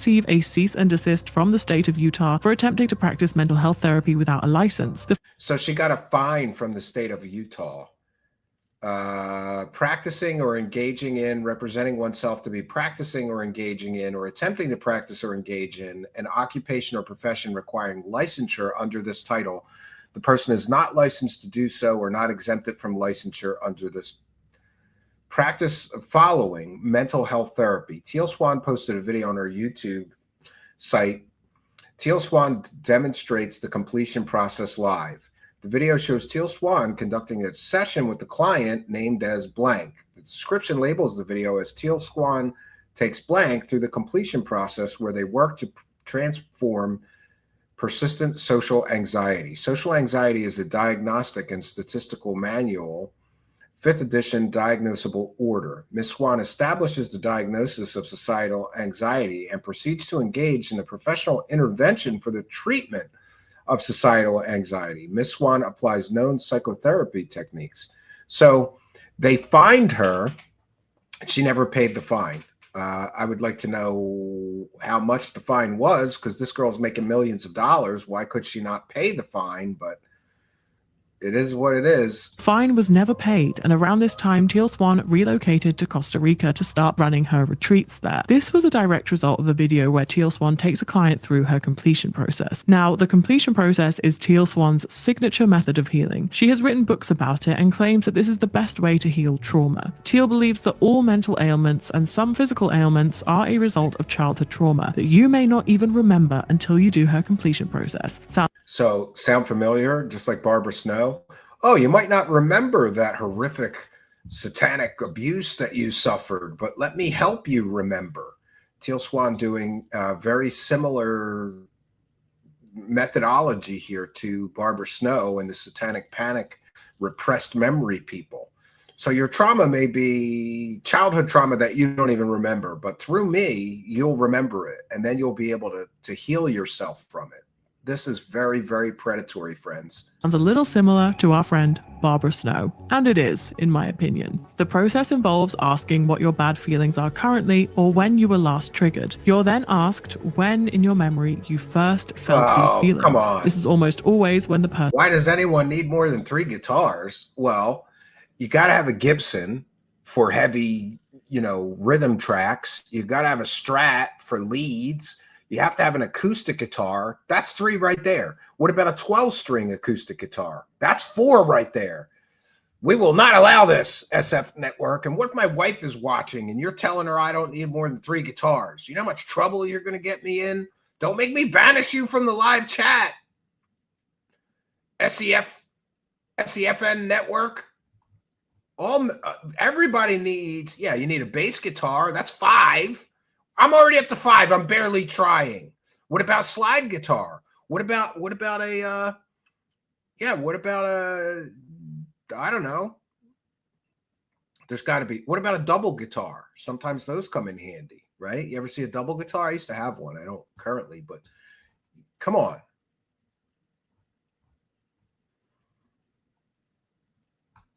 Oh, I think I missed a few. Did I miss a few super chats? I did. Rotary Matrix. Thank you for your kindness, generosity, and support. This girl is a fruitcake, and the narrator is wrecked. Well, I don't know about that. Sounds pretty together to me, but thank you, Rotary Matrix, for the £5. Hearing the call of the goal. Rotary Matrix is a longtime show supporter, and we thank them for their kindness, generosity, and support of the show. We are now at 8 of 20. Can we get 2 more and get halfway there? 27 minutes left on the timer. Will we hit the goal streak? Thank you, Rotary Matrix, for helping us along the journey. Trolly Troll, who is one of the longest show supporters, says maybe you can put there we go. Maybe you could put her face on Wilcox's body saying praise the cash. Well, we can try that. And thank you, Rotary Matrix and Trolly Troll for your kindness, generosity, and support. We now are almost halfway to the goal. She should get jailed for practicing mental health services without a license. A lot of people have said that. Jailed, right? Yeah, you might want a flamenco guitar. What about a nylon string guitar? What about a steel guitar? There's there's no way you could get by with 3 guitars. And I'm not, by the way, I don't even consider, I can play guitar, but I don't call myself a guitar player, right?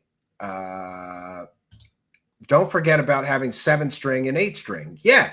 We got to like 9 guitars that you could need, Andrubis. So I call bullshit on SEFN Network, right? Lute, that's not a guitar. It's close enough.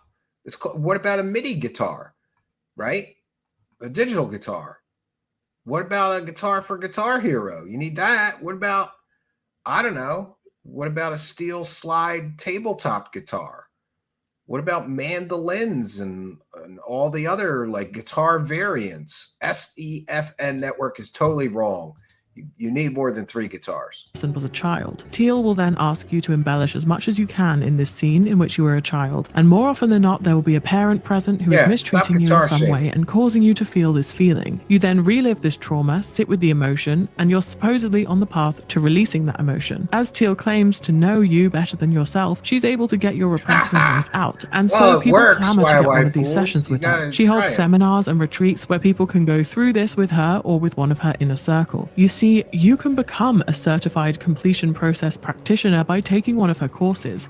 So not only is she selling her bullshit, but she's selling how to do the bullshit to her other followers who then, so it's not just her that may be treating people that are mentally vulnerable, mentally ill, depressed, suffering from anxiety, post-traumatic stress, or all manner of mental ailments. She's training her inner circle followers to do that as well.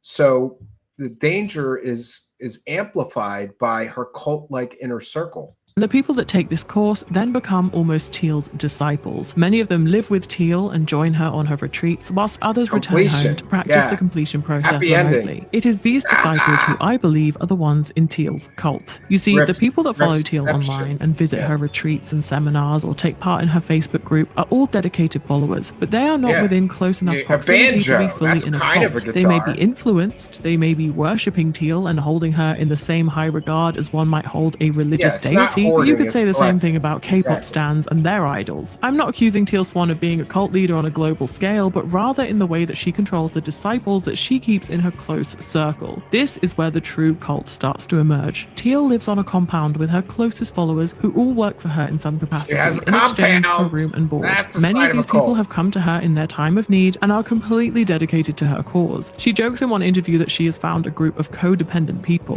There seemed to be a type of innocence and kindness, both. Super codependent people.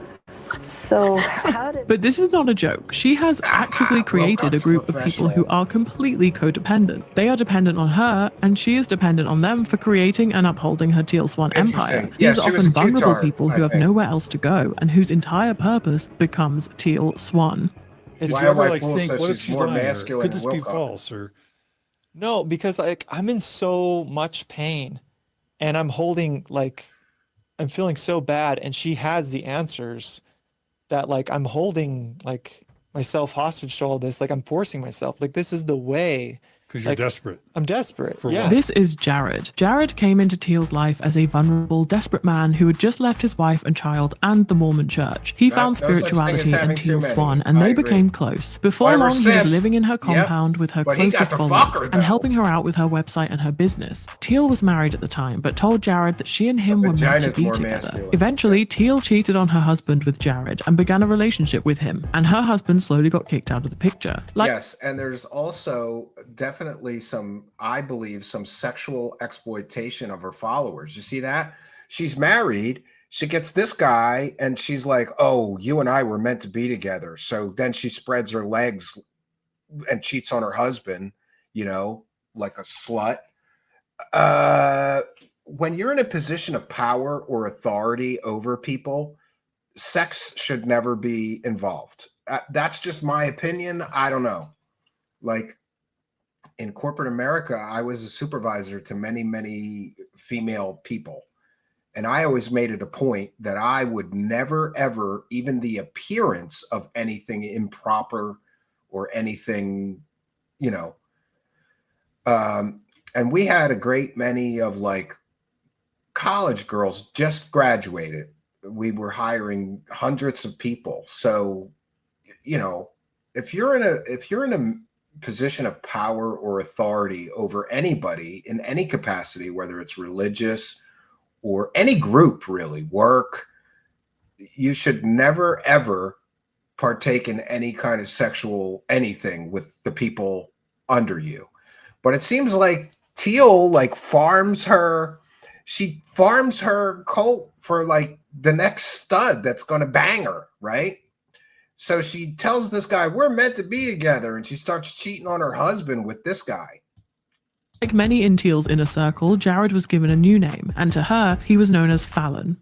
We can see that many of Teal's followers will adopt new names once they become associated with her, as Cyan proudly tells the many cults make people give up their old name and take on a new name. And that is very culty to me. camera in the 2022 documentary. My actual legal name is Matthew. Are you familiar with Teal's work? Both Teal and I at the same time were like, something feels so different to where like my name doesn't even feel like it matches me anymore. Like that. This guy looks like totally smitten, right? How many of the dudes in her cult do you think just want to bang her? I mean, you know, I know that's a crude thing to say, but it seems apparent to me that many of the men may be, and in fact, many of the men tell her that they're sexually attracted to her, and that annoys her, or she doesn't like it when her followers tell her they're sexually attracted to her. She's basically using every tool she has available to manipulate her followers. That's some other identity. And then we came up with this name together. This is a classic way to isolate people from their lives before joining a cult. To give them a new name and a new identity allows them to fully integrate into this new way of life and leave any community that they were a part of before behind. Jared has now come out of the cult of Teal Swan and told his story on the Mormon Stories podcast, which I will link below. The interview was very telling. Jared spoke about Teal's repressed memory techniques and how during these sessions he felt like he had to say what she wanted him to say. what she said is like, okay, I'm going to teach you You're right, how to you're right. uncover your repressed memories. Lie down and let your brain show you whatever you Whatever your needs to show brain you. comes up with. Yeah, and so you make up these fanciful, horrific Friend tales zone of with all benefits. sorts of disgusting, disturbing things, and you do it for hours and hours, and you build upon this narrative. Yeah, she bans that them gets from having bigger and girlfriends. Why did she feel like you needed to do Right? this? And then Because she I had parades to, around in front of them in learn sheer who I really robes and was. shit, But really, showing her wares. she was all about monitoring, controlling what I said You've and been who I said it swanned. to, and like if I was on the phone with someone, I was on speaker, and everyone was listening in, and she'd just be like, "See, like he is evil or whatever, just like all sorts of stuff." And she wanted me to cut out my family, but in like a backhanded way of like, they're not good for you. Yeah. Jared also claims that he Isolate heard people from Teal their expressing family. That's concerns that she cult-like was worried behavior. that people would find her out as a fraud. Yeah, so like she's like, everyone's gonna know I'm a fraud. Everyone's gonna know I'm. What would lead to her saying that? What would be the I situation? think being tired and just moments of honesty. It was late at night and just moments of honesty. Like she would say what? I'm afraid everyone's gonna know that I'm a fraud, that I'm fake. And Jared is just one of many. Another devout follower, Andy, made a video on his experience of Teal's inner circle and claims that it functions like a cult.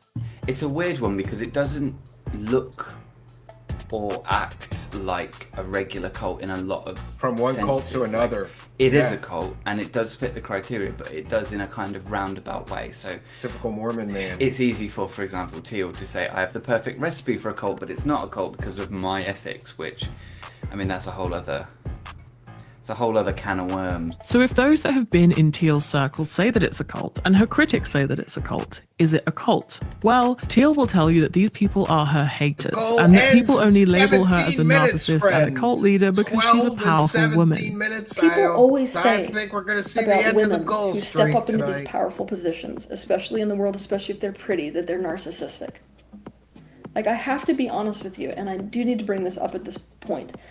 There is nothing more difficult than being a woman in a powerful position in this world today. Jesus Christ. So, with all of these allegations and concerns bubbling beneath the surface, a documentary crew began following Teal and created a cult 4-part follower documentary for zone. Hulu, which many viewers Yeah. now take as evidence that Teal is in fact running a cult, despite Teal's constant efforts to debunk it.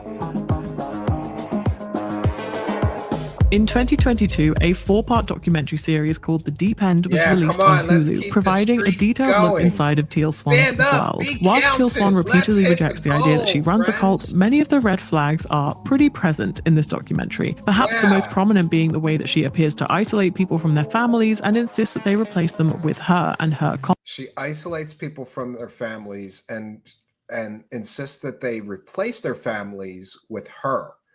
That's very cult-like behavior. And Anime Chris has heard the call of the goal, saying, save the goal. Let's go. Yeah, let's get there, my friends. And I am going to check in with the Kick viewers. It looks like we have Winter Soldier has gifted 1 sub over on Kick. So thank Winter Soldier for the kindness, generosity, and support of the show. And thanks Anime Chris for helping us to get closer at least to that goal. We are now at 9 of 20 with 15 minutes left. Oh, we'd have to get 11 in 15 minutes to keep the goal streak going.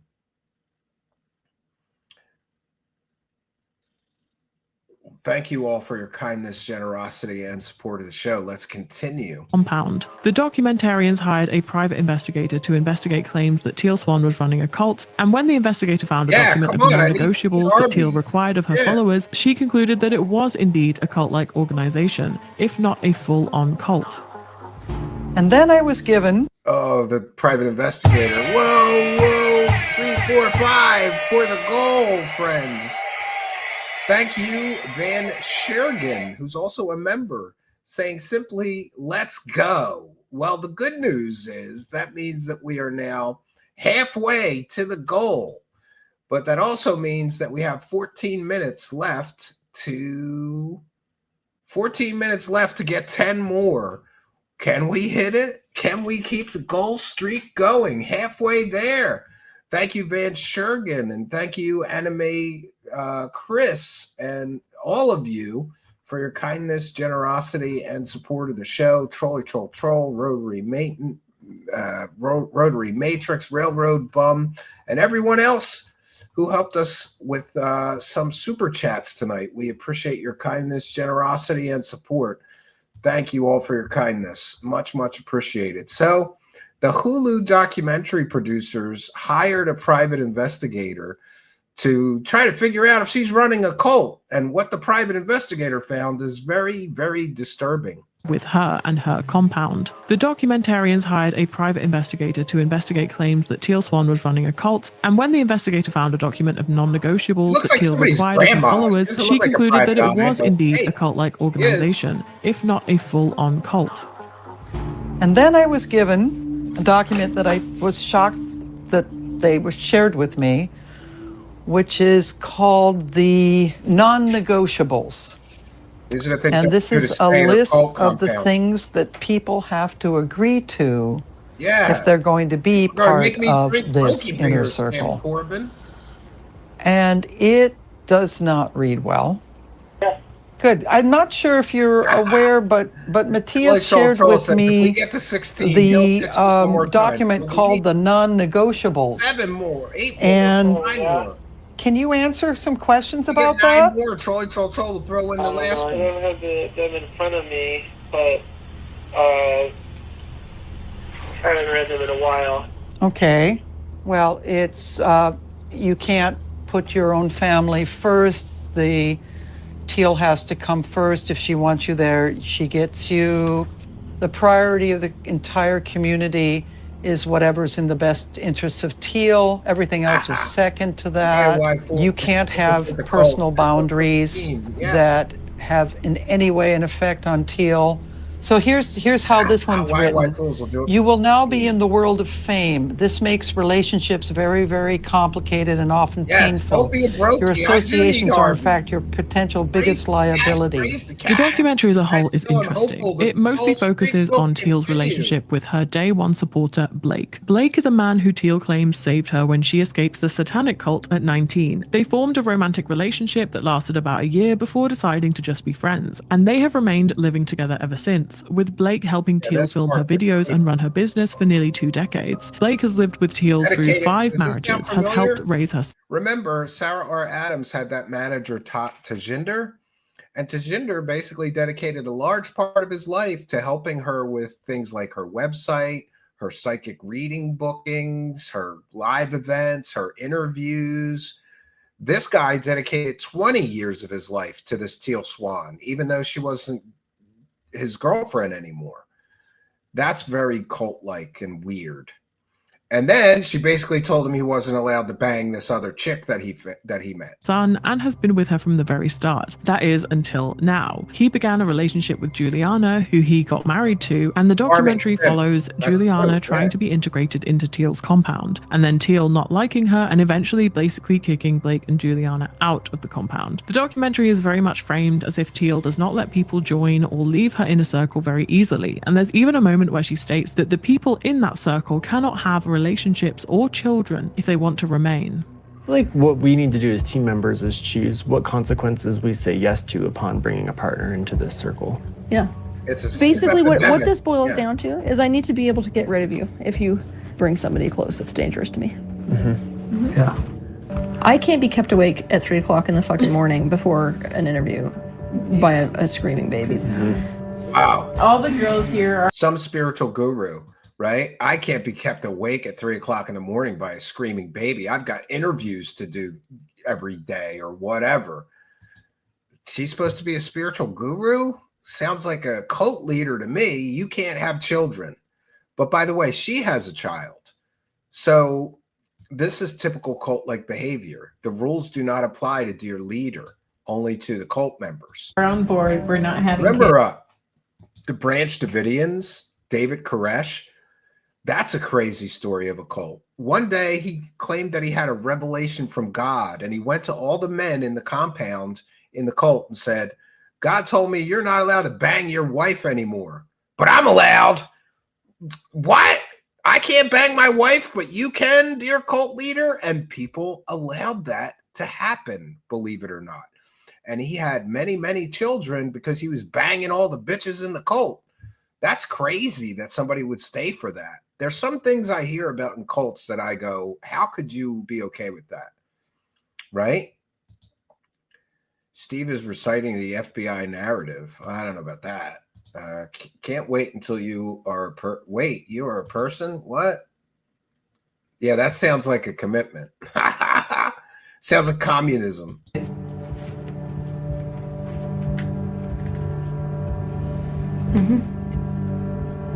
We need to write this down. I want this to be part of the contract.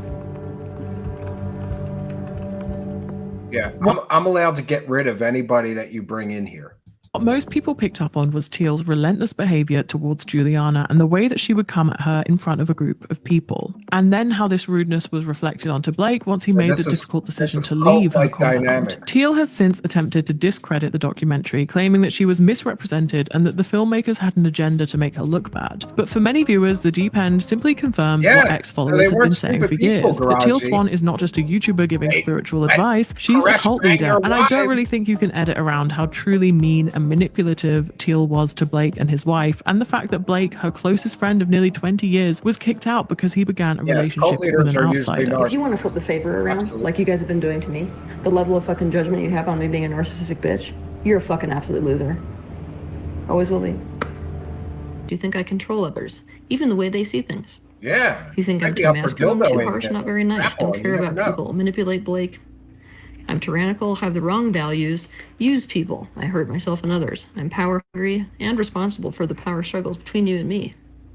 I want everyone for myself. I surround myself with enablers. Yeah, sounds like that I'm very powerful, that I'm very talented, that I have a very meaningful mission. How conflicting. Yeah, this is what you've been doing since the minute you landed. You keep insulting me. It's all over your energy field. So, and this is Teal Swan insulting the girlfriend of her ex-boyfriend who ran the business for her. Sounds like she didn't like another female influence in that man's life. She likes to, like many cult leaders, to have total control of her followers. I suggest you talk about that. What do you feel when you hear that, Juliana? Because if you're not aware, you have the smirk on your face. She's not smirking. No, I'm. But Teal is smirking. I'm afraid, actually. So this is like cult group dynamics. She basically shames this girl in front of all her other cult members, and of course the cult members all agree with Teal because you can't disagree with a cult leader, right?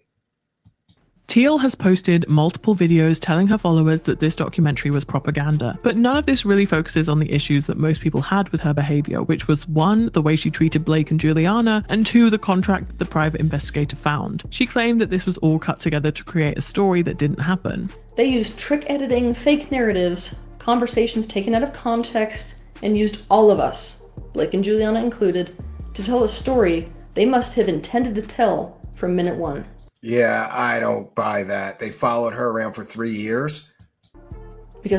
And after all, she's the one that has the contract that says that everybody's family must come secondary to her. She's the most important thing in their lives, and they can't have spouses, they can't have children. That's very cult-like control sort of behavior. None of it happened, as they showed you. Ironically, I dare say that the completion process and memory regression techniques also cut together stories that never happened, but that's just my opinion. But as many of the comments say, no matter how it's edited, she still said all of those harsh words and humiliated Juliana. In every commentary video that she has done on the documentary, she explains that she can't go into detail debunking every single thing because her commentary would be longer than the episode itself. Yeah, what is the right to go point by point over all the things that are not accurate or are not truthful is not possible.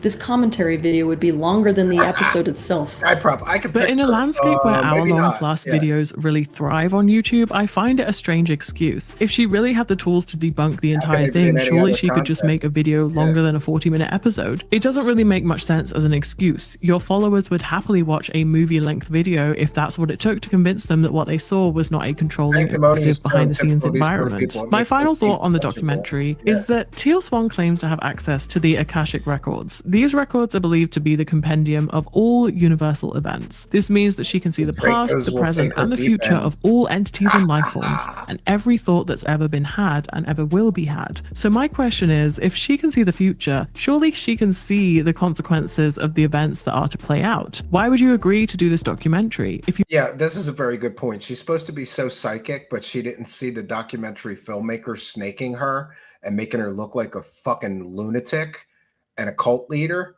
Why, if she's so psychic, would she not have turned that project down and said, no, you can't film?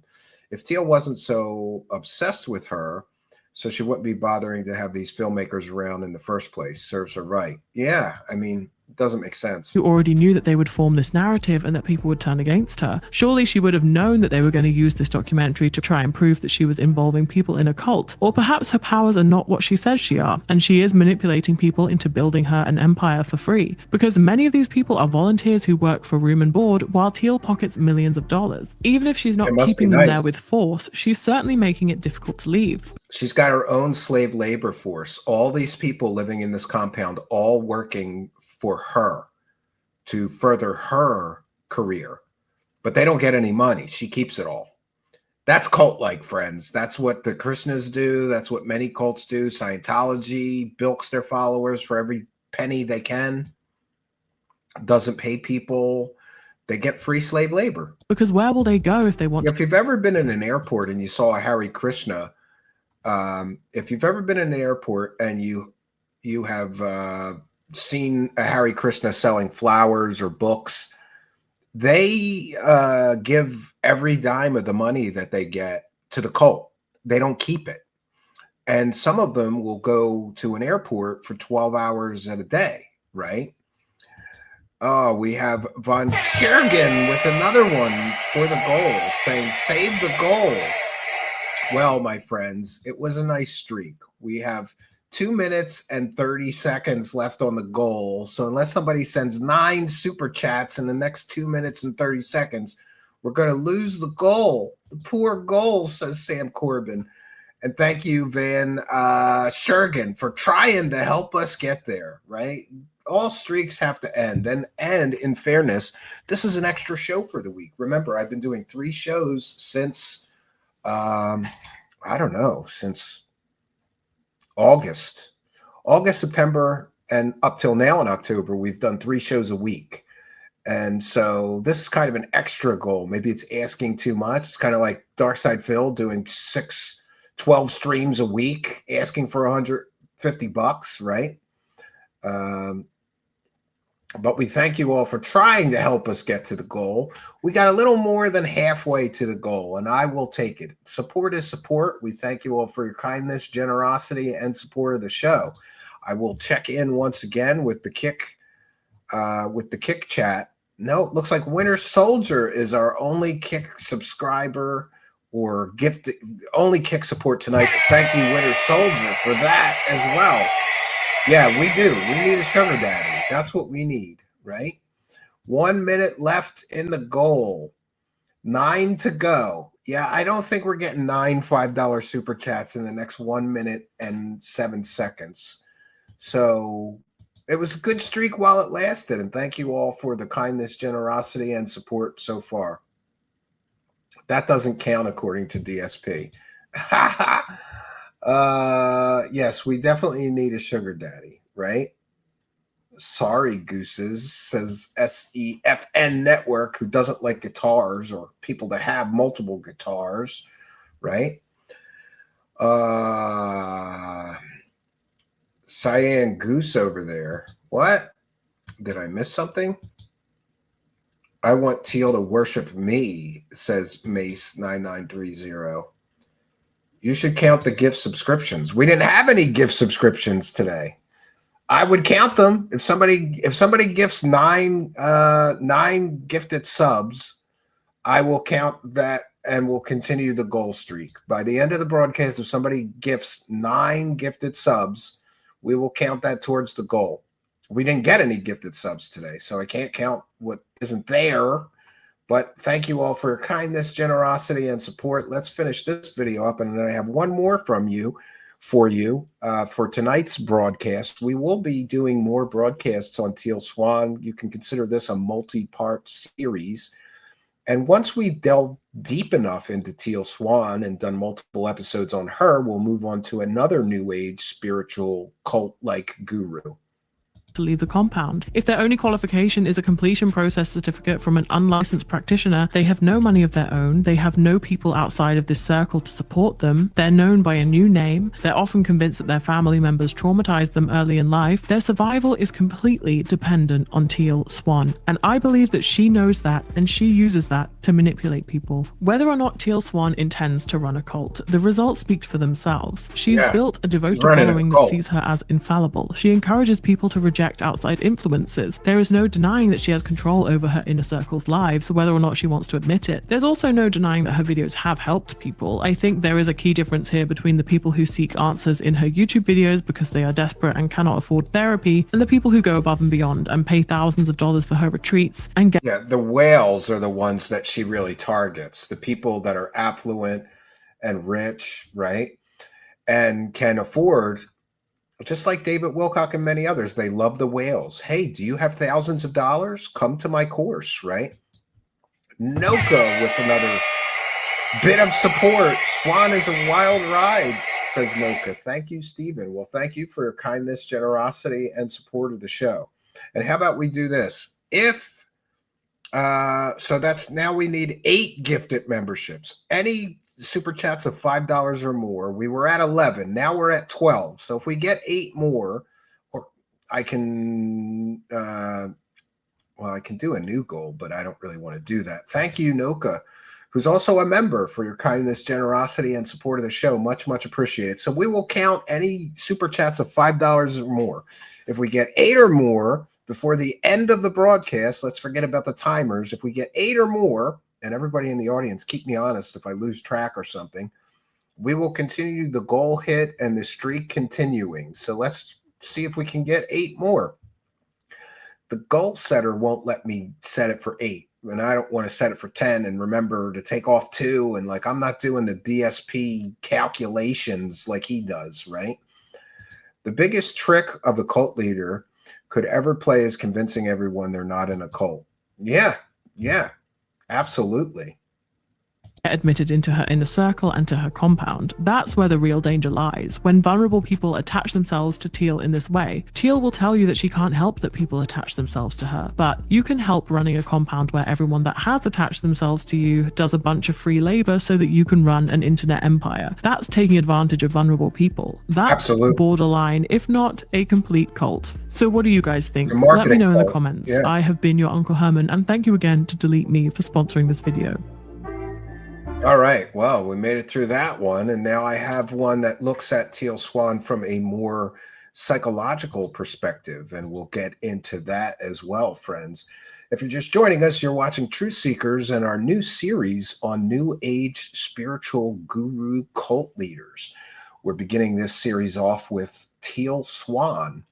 And if you haven't already, please do check out our website. It's truthseekershow@gmail.com. From there you can get, or excuse me, please check out our website, truthseekershow.com. From there, you can get all our latest episodes, whether you want the audio or video format. Just know that the audio format is always a couple of episodes behind, but I will try to get that caught up before leaving for the weekend. I plan on trying to build some walls at the new cabin this weekend. I'm looking very forward to it. Looks like good weather again for this weekend. At least I think so. Last I checked, but you never know. It could be 40, you know. And also be sure to follow me on X or Twitter. It's at Stephen Cambion. From there, we announce the latest shows. Yeah, come on, guys. Stephen took a chance in taking on a new grifter. Yes, I did. Well, you never know. You know, people have asked me for a long time to check this woman out. So we have a video from Dr. Grande, who's very popular on YouTube. He does sort of psychological analyses of some of these kind of people and situations.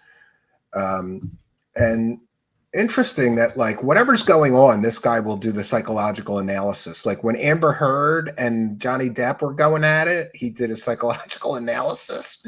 How do you keep a straight face when a girl shits on their husband's pillow, right? You need to isolate us from our families and most importantly, our wallets. That's true. That's true. Yeah, yeah. Come on, guys. You know, it's not wait. We're going to start our own contract of non-negotiables, Andrubus. And one of the non-negotiables is you got to send me 10 super chats a show, whether you have the money or not. There's credit cards, right? There's loans. You can take out a second mortgage on your house, whatever you have to do, right? Oh, that's true. Paul Shields says, I have ghosted communities for groupthink. Yeah, groupthink is one of those things. Anyone gooning over her. I think she's got an army of simps gooning over her. Once Swan reaches her magic number, she will vanish. Yeah, maybe after she makes enough money, she'll just vanish from the scene, right? She was a disappointment in originality, says SEFN Network. Yeah, I mean, there's nothing original to her teachings. Like many of these new age gurus, it's kind of an amalgam of a lot of different teachings they find. They make their own mix. We saw Wilcock kind of does that. We saw Sarah Adams does that. Corey Good did that. They just take what they find and they remix it for a new audience, essentially. This is Dr. Grande. Today's question is, can I analyze the Hulu documentary titled The Deep End, which is about the self-proclaimed spiritual guru, Teal Swan? Just a reminder, I'm not diagnosing anybody in this video, only speculating about what could be happening in a situation like this. If you enjoy this video, please like it, subscribe to my channel, and consider supporting me on Patreon. I will put the link to Patreon in the description. Yeah, Amber Heard shit on First, Johnny I'll go through the Depp's background pillow. of Teal Swan, move to the summary of the documentary, then offer my analysis. Teal Swan was born in Santa Fe, New Mexico on June 16, 1984. Sarah has the best mushrooms. She said that her parents were hippies or the who moved worst, the family to depending on Utah. your point of view. You want a when she bad was very trip, go to young. her. According to Teal, she was different from everybody else. Teal is not limited by time, space, or She established reality. a lower tier next She to is a the half-human, half-alien who is the reincarnation of an Indian guru. Teal claims that her IQ score Yeah, is cold 170, which is over 4 standard deviations Sarah above is the mental mean. institution Just to put that in material. perspective, this IQ score is higher Amber than blamed the tiny dog for the 99.999% shitting on the of pillow. the Yeah. population. Teal claims to possess all kinds of amazing abilities, including extrasensory perception, out-of-body You're travel, right. Yeah, Jay-Z knowing Knight what is on people my are list. thinking Trolly, and feeling, troll. seeing dead relatives, predicting the future, and perceiving objects in the spiritual realm. As Yeah, a he child, is kind of her amazing powers had a ripple effect across her community. People there believed that only a man could have spiritual gifts, therefore they thought Teal had to be the devil. Teal said that she was harassed and bullied. She claimed that her parents were afraid and dragged her to see mental health clinicians. Teal said that she was diagnosed with several mental disorders, including schizophrenia, bipolar disorder, and borderline personality disorder. After That's pretty scary. And now she's a cult leader. Wow. this, she went to an alternative therapist who treated her. Teal claimed that she was mistreated in terrible ways for almost 13 years and had to participate in cult rituals. She says the She same spent much of stuff her as time Wilcock. in a pit in the backyard of a criminal offender who used drugs to sedate Yep, her. she thinks she's It's worth superhumanly noting that this intelligent. alleged offender like stated Wilcock. that Teal made everything up. Many of Teal's claims of Rescue Ranger mistreatment Gadget came Club. up when she What? was working with a therapist. The therapist said that Teal had repressed memories. This is the idea that the brain can secretly hide traumatic memories, which can be magically discovered later. There is no scientific reason to believe that repressed memories are real. She's This the idea has final actually boss led of the to a Crystal number of Hippie false bitches. accusations and Yes. a lot of problems over the course of many years. Teal said that when she was 19, Of course her she has parents took her bipolar to China. disorder, of course. People there realized that Why she am was I not fools? mentally ill, I can't fix but this rather one. an Sorry, incredibly guys. special individual who had amazing gifts. They taught her how to use her abilities. After returning from China, she worked in modeling and pursued a career as a skier, but ultimately decided to be a spiritual guru. In 2012, Yeah, she how do you started a just company to promote her decide you're beliefs. going to be a Her spiritual goal guru? was to Oh, make it I'm just going to large be a and spiritual guru. unstoppable. During her career as a spiritual guru, Teal developed her own New Age philosophy and mental health treatment. She has promoted her controversial ideas on social media. At the time making this video, Teal's YouTube channel has about 1.3 million subscribers and is viewed over 5 million Attractive, but times a also month. batshit It has crazy. been viewed over 150 million problem. times total. 150 Here are a few million video views on titles that I YouTube. think summarize her channel pretty well. Why You Should Set Boundaries with the Universe, Expert Opinions versus Personal Truth, Healing Relationship Trauma, The Lies That Parents Tell, and When Talking to God, Am I Just Talking to Myself? The title actually has the word then instead of when, but I think that was just a typo. I was thinking that if Teal answered this question for herself, it would be yes, not because there is no God, but more like because she believes she is God. Moving back to Teal Swan's mental health treatment protocol, she developed a program called the completion process, which is supposed to help people recover from trauma. Yes, and again, she's not licensed or educated to help people recover from trauma. So offering a service to help people recover from trauma in and of itself may be illegal for her to do. I don't really know why she's legally allowed to get away with what she does, offering essentially psychological services to people when she has no psychological degree, certifications, or licensure. Teal certifies people in this therapy. Therefore, they can unleash the healing power of the completion process onto others. Teal Swan believes that she is superior to mental health professionals. She's compared herself to Jesus Christ, Martin Luther King Jr., and Gandhi. She wants to be more influential than the Pope. Not In the narcissistic at documentary, all. she talked right? about how there's no one who she looks up to because she never met anyone with more awareness than she possesses. Teal operates her spiritual guru business out of Utah. To earn money, she conducts seminars based on the completion process, she produces videos, and she sells books, paintings, and other items. Exactly. Now moving to the All summary for of the profit. documentary. Yeah, listen, if she doesn't really feel like she wants to help people, why not do the services for free, right? It's always for a profit, right? Willie Todd says, I've eaten mushrooms and had an out-of-the-body experience. I was outside my body in my front yard looking at myself in the house through the window. Well, that would cause me to have a bad trip there. That does not sound like a fun experience, right? But what do I know? The documentary starts with Teal living in her compound in Utah with various members of her inner circle. Teal talks about the head of operations for her company, a man named Blake. They were together romantically for about a year. They broke up but remained living together for 16 years. Me on Twitter. At the beginning of the documentary, Blake is still living with Teal. You are most welcome. Teal said that she had 12 or 13 Who's banging her relationships since now? Blake. I don't know. But she's had 5 husbands. A few different storylines or themes a lot emerged of throughout the dudes up in course that of the JJ. 4-episode documentary. I have divided them into 5 parts. Willie Cock Number is 1, definitely going down. Teal is shown offering what Not looks to yet. be mental health therapy at various stage events, like in front of a large audience. Yeah, I can She works imagine. with a few members in what appears to be group therapy, and she works individually with various people. Number 2, Teal is shown talking directly to the camera. She offers her thoughts on her background, her philosophical and spiritual beliefs, and about criticism she has received. Stormcrow's surprised. Number Cole 3, can read. various members of her inner circle are introduced using their first names. It appears as though they work for just room and board. They talk about their personal beliefs, what they think of Teal Swan, and various Wilcock experiences. is done now, pretty much. Number isn't 4, he? Teal hires a he's private gonna investigator to come up examine with her a new company scam. and determine if she is running a cult. The investigator is seen talking to various people who have We're going to look at her interacted with Teal. website, Andrew. Some of these people are on good terms with her, and others are not. And number 5, Blake finds a love interest who lives in Germany named Juliana. She moved to Utah to be with Blake, and the couple gets married. There's a lot of tension between Juliana and Teal Swan.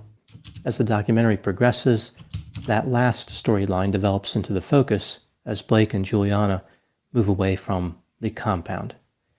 Now moving to my analysis. Calls herself a new Here are my thought thoughts leader. on a few items that stood out to me in this case. Item number 1. We'll Teal check out her Swan tells shop people before that we she end the can heal broadcast. past trauma and address other mental health symptoms, yet she does not have a license to practice as a mental health clinician. No license Teal whatsoever. appears to be hiding behind the idea that she's practicing spirituality and not counseling. From looking at the various people who attend her functions, it's clear that some of them could be suffering from serious mental health symptoms. Teal has been criticized for the way she handles a person's desire to bring an end to their own life. She refers to this act as hitting a reset button. She believes that people are reincarnated, so I guess dying is no big deal. In addition, she asks people to imagine themselves going through the act, which is not an accepted way or scientifically supported way to address those concerns. On Teal's website, she has a number of certified practitioners. Again, these are people who are certified to perform the completion process. Yeah, her own. There are many specialties these practitioners claim to be able to treat, including depression, anxiety, panic attacks, burnout, addiction, PTSD, dissociation, anger, eating disorders, cult survivor, insomnia, and fatigue. I would believe the cult survivor specialty is something that the people would be qualified to talk about. I'm not sure about the other items. It worries me that Teal Swan would offer any type of training which would falsely lead people to believe they are qualified to treat serious mental health symptoms. Item number 2. Here I will offer a few examples from the documentary that demonstrate how Teal was out of her depth when trying to perform counseling and how she lacks clinical insight. During a one-on-one interaction with a customer or follower, a man talks about how he may be sexually attracted to Teal. She has a strong reaction to this and was clearly upset when discussing the situation with her inner circle. Why are It you was kind of trying a to dramatic bang me, moment where dude? she didn't really seem to know what to do.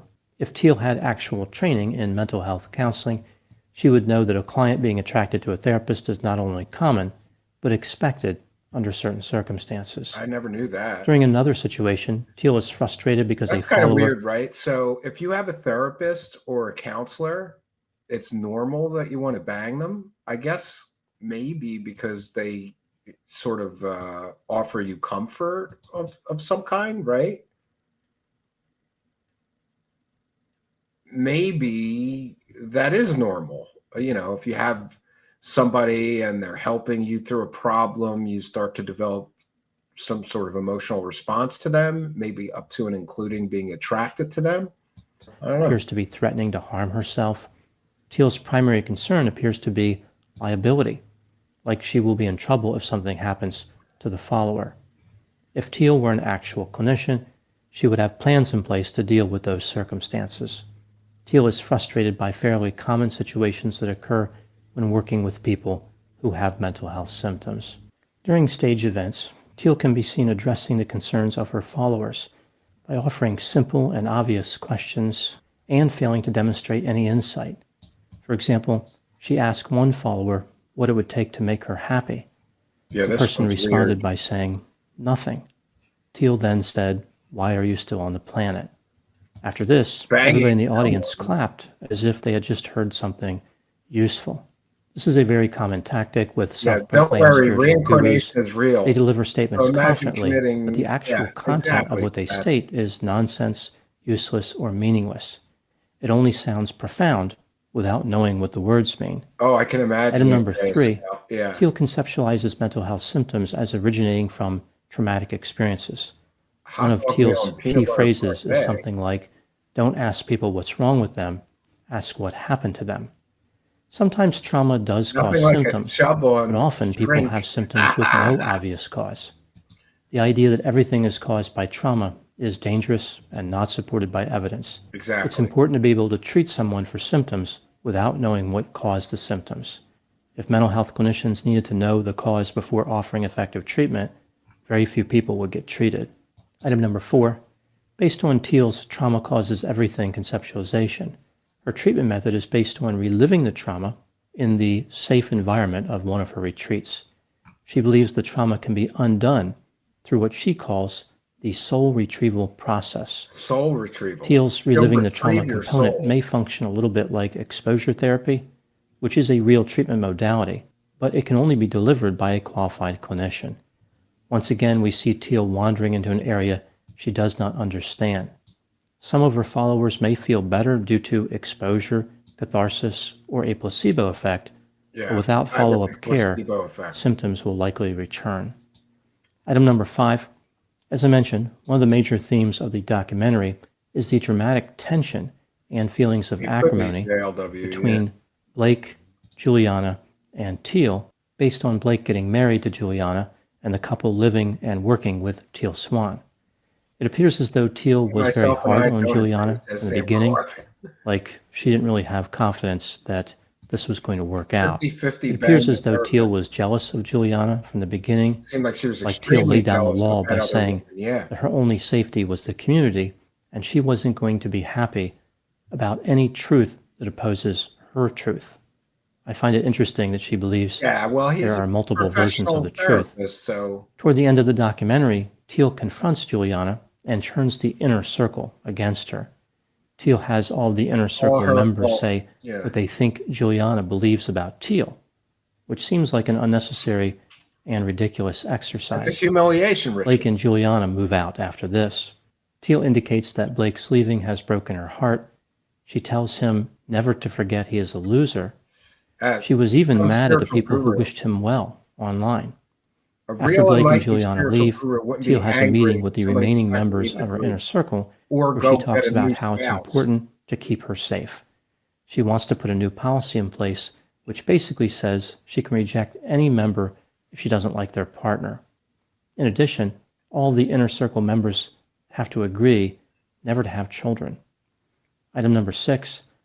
Another theme in the documentary is the exploration into whether Teal is running a One's cult or wondering what not. she tastes Teal like. is sensitive to the idea Like that a she's crystal running a hippie cult. bitch. She believes Probably being dirty. portrayed in this All way crystal hippie can bitches hurt are her dirty. They don't financially. shower enough. Here are my thoughts on In this my cult idea. experience, I don't know. Teal engages in always some smell like behavior which is patchouli oil. consistent with being a cult Yeah, leader, shower, just and put on other behavior patchouli which oil. is not. I will look at each side of this, starting with the evidence that supports the idea that she is a cult leader. Teal had a list of what she called non-negotiables. This is a list of rules that the inner circle must agree to, like Teal must come first, members should be careful not to introduce harmful people to Teal, and they have to accept their lives will not be normal. Teal has elevated herself to a position of importance. She calls herself a spiritual catalyst. She clearly believes that she is extremely important to the world. One could argue she believes that she is a deity. Teal does not seem to be happy when people leave her inner circle. One former inner circle member claimed that when he left, Teal told him there was no hope and he should end his life. Wow, kill That yourself. same member said he was willing to kill someone and bury them in a backyard for Teal. Yeah, sounds Teal like claims to cult be able to me. channel dead people, like she can have a dead person inhabit her body and speak to people. There's one scene where Teal has Juliana channel the dead mother of a follower. In reality, nobody Yeah, you was gotta get channeling prepared. anything except money from You the gotta make them pockets of take the a shower followers. before you bang them. Teal is teaching her inner circle members to be deceptive, God to pretend to complex. have Yep. magical powers. One scene showed Teal complaining about her customers. She wanted to force people to follow her plan. This is not therapeutic at all. Never been forced to Teal was bang a accused of DA? cutting inner circle Sasha members Ed? off from their families. She denies this in the documentary. Looking at the factors against the idea that Teal was running Maybe a cult, Teal's not happy. Teal clearly invited documentary filmmakers into her Sam compound. Corbin says for crystal Most hippie cult bitches, leaders would not be bathing is inclined to do optional. this. Yes. Teal treats her inner circle members and her followers differently.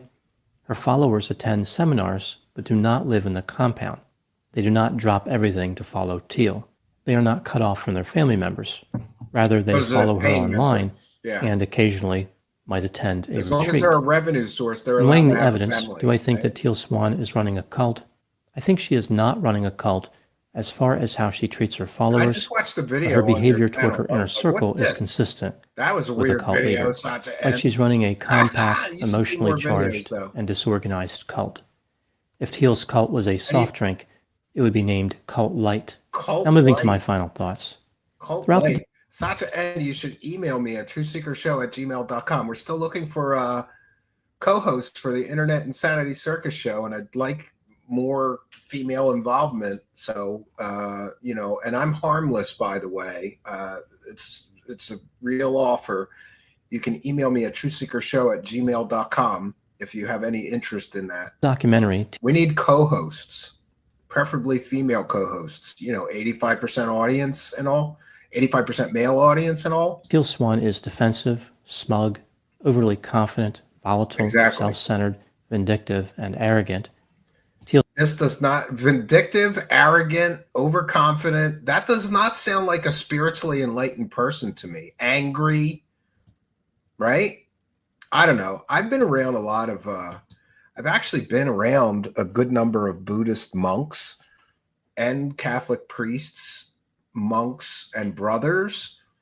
And there's certain of them that I have observed that they have a quiet, calm, spiritual peace to them. Does that make any sense to anybody else? There's certain people that are spiritual that when you meet them, you can almost sense that sense of spiritual peace coming off of them. And this woman is the total antithesis or opposite of that to me. She's angry. She's vindictive. She's vengeful. These are not things that a spiritually enlightened person does, right?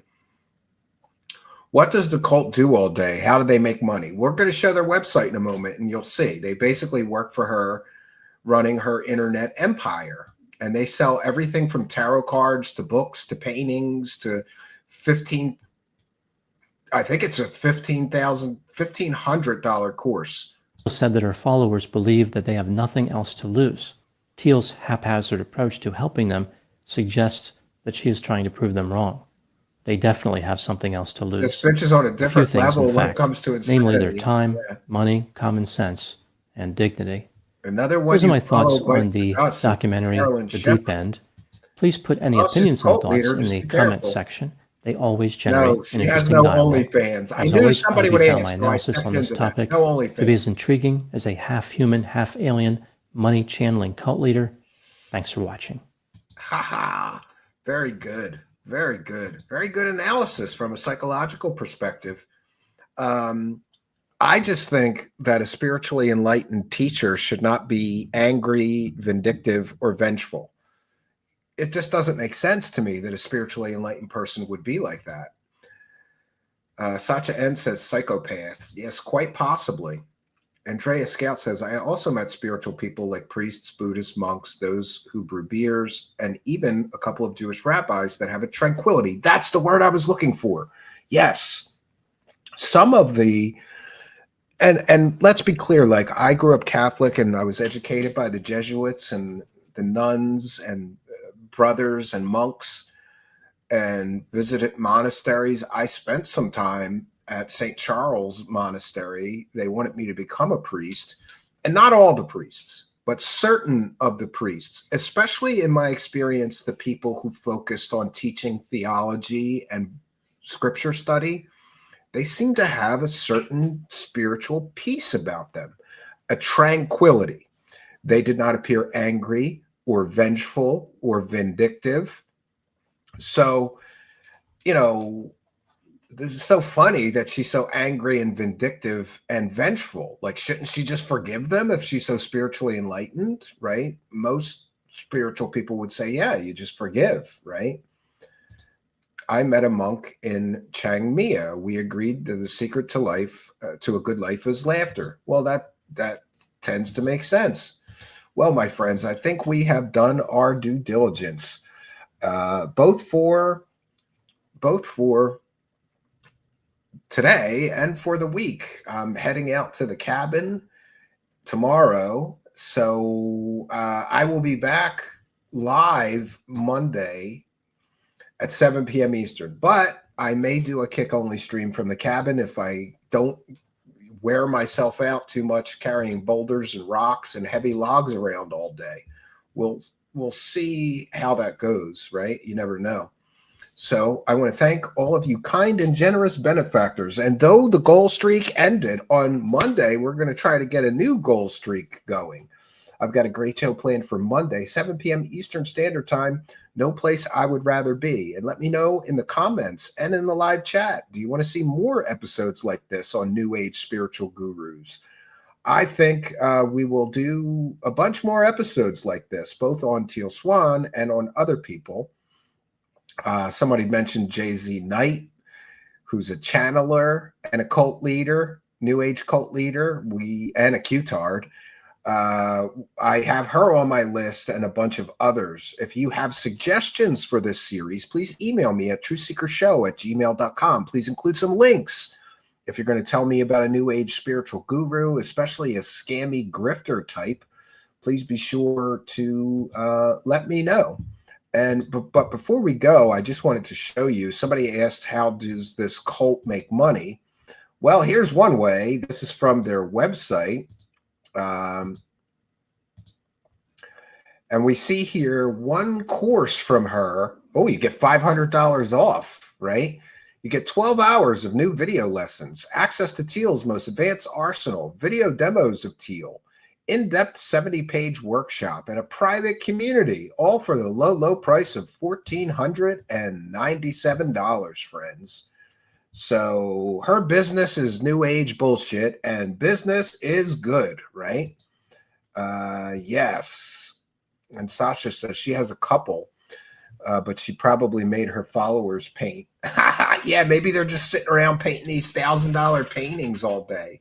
They look like a child made them. They're basically like New Age scribbles with paint, you know? And I used to know somebody that made the worst paintings I'd ever seen, and they were selling their paintings for thousands of dollars and people bought them. I don't understand that world. $500 off, I'd be a sucker not to buy that course. Yeah, David Wilcock is a fucking lightweight compared to this woman. His courses are only $333. This woman, I checked into her courses. I showed you the least expensive one, $1,500. I think $5,000 is the most expensive one. I could be mistaken. For $1,400, I better be getting her OnlyFans. No, you better be getting a month of anything you want in her bedroom for that kind of money. Like, Jesus Christ. She's doing much better than David Wilcock. She's much more financially successful. I believe that she bought the Costa Rican compound and the Utah compound cash money, friends. And they are big, basically, I think they're basically big mansions, right? So, yeah, that's the least expensive one. Exactly. Yeah, that is the least expensive one. So what are you going to do? Well, I want to thank all of you kind and generous benefactors, you Patreon supporters, you YouTube channel members, you people gifting subs on Kick. We'll check in with Kick one more time, see if we have any more support to call out over there. For those unaware, we read every time somebody sends us some support. No, Winter Soldier, the only Kick support, the lone Kick supporter today is Winter Soldier, and thank Winter Soldier for that. Yeah, so yeah, I think that we've had a successful launch of this new series. If you'd like to see more episodes or you have suggestions for other spiritual New Age gurus, and believe it or not, I may even include somebody like Tony Robbins in this series, because wait till you see the grifty, scammy shit he's involved in lately, right? And that makes me sad, because I had a very tough time in my life at one point, and I found his personal power book. Like, somebody just lent it to me or gave it to me. I didn't buy it, and it really, really did help me. So along with all the harm these people do, some of the things that they teach may actually be helpful. And that's what makes it hard to sort of figure out who's a white hat and who's a black hat in this whole grifty kind of online marketing world, right? So we thank you all for the support tonight. We'll be starting a new goal streak on Monday, or maybe over the weekend we'll do another Kick-only panel show. Please follow me on Twitter or X at Stephen Cambian. We'll post any details there. I will try to get that together. We had a great time with the first Kick.com exclusive show, and I'd like to continue them. So that's all I got for you, friends. Until next time, my name is Stephen Cambian. Good night, and God bless all of you.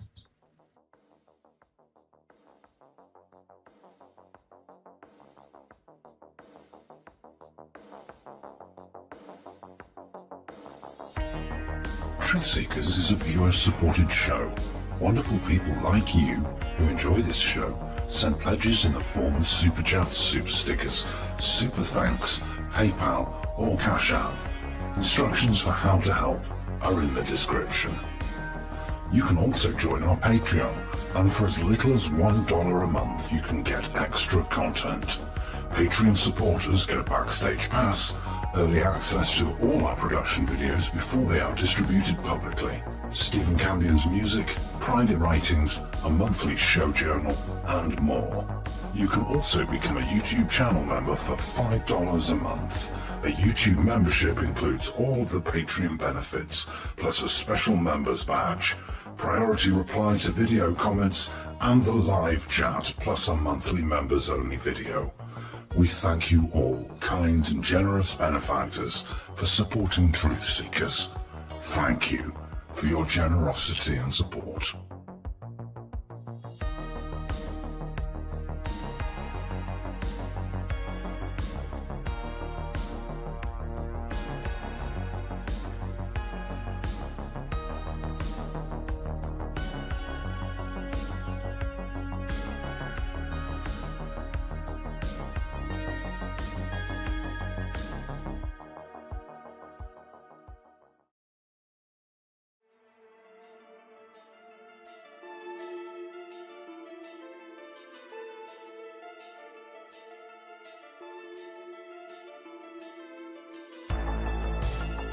Thanks for being here. This is Truth Seekers with your host, Stephen Campion.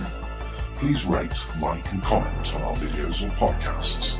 If you are listening to an audio podcast, please rate us 5 stars to help us rise in the search rankings. If you are watching on YouTube, please like, comment and subscribe to our channel. If you're listening to an audio podcast, we love and appreciate you listeners, but you are missing the live tapings. All our shows are recorded live with video feed. We'd love you to come be a part of our live broadcasts and tapings for the podcast. Head on over to YouTube, click the search tool, the little magnifying glass, put Truth Seekers, one word in the search bar, and hit enter. You'll see a strange and mysterious guy with sunglasses. That means you found the channel. Go there, smash the subscribe button and hit the notification bell to receive up-to-date info on our YouTube channel. We welcome you to be a part of our live taping and our chat group during the live broadcasts. Seek the truth. Speak the truth. This is Truth Seekers. Truth Seekers.